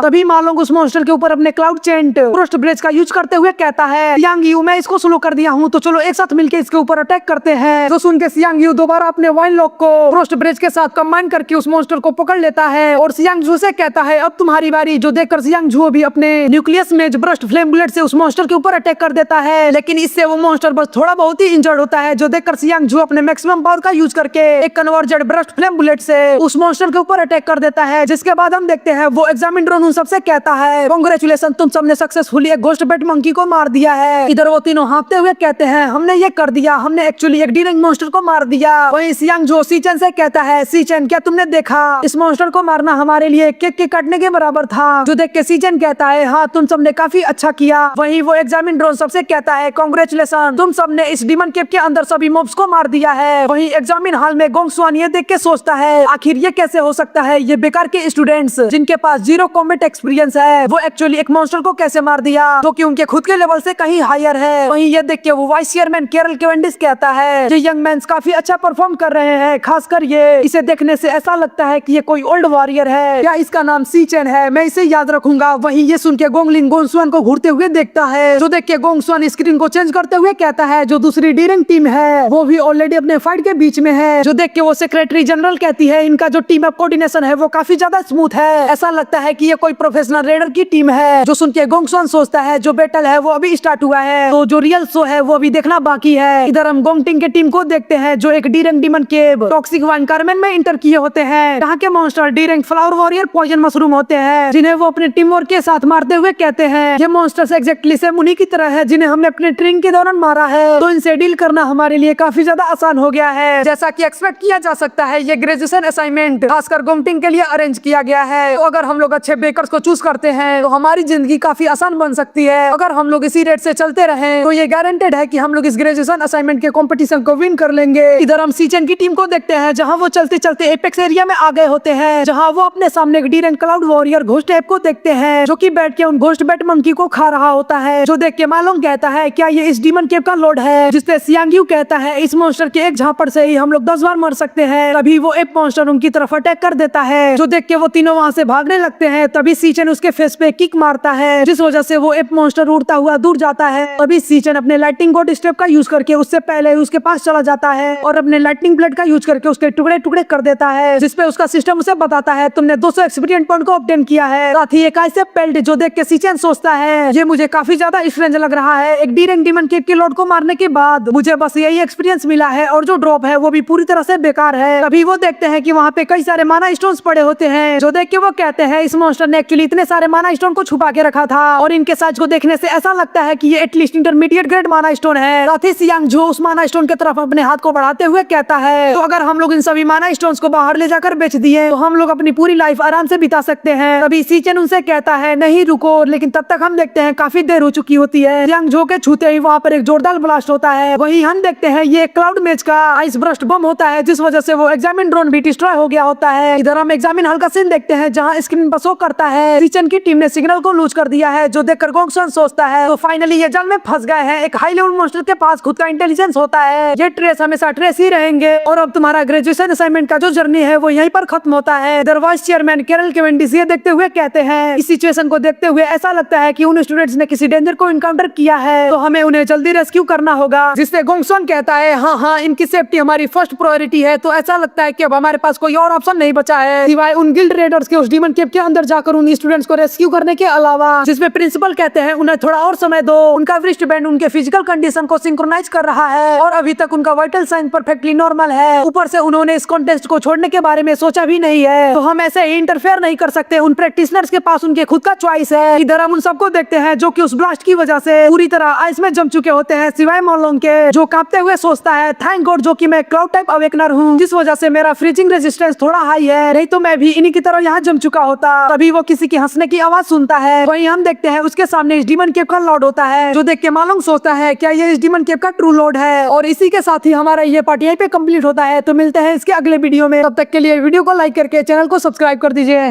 धन्यवाद।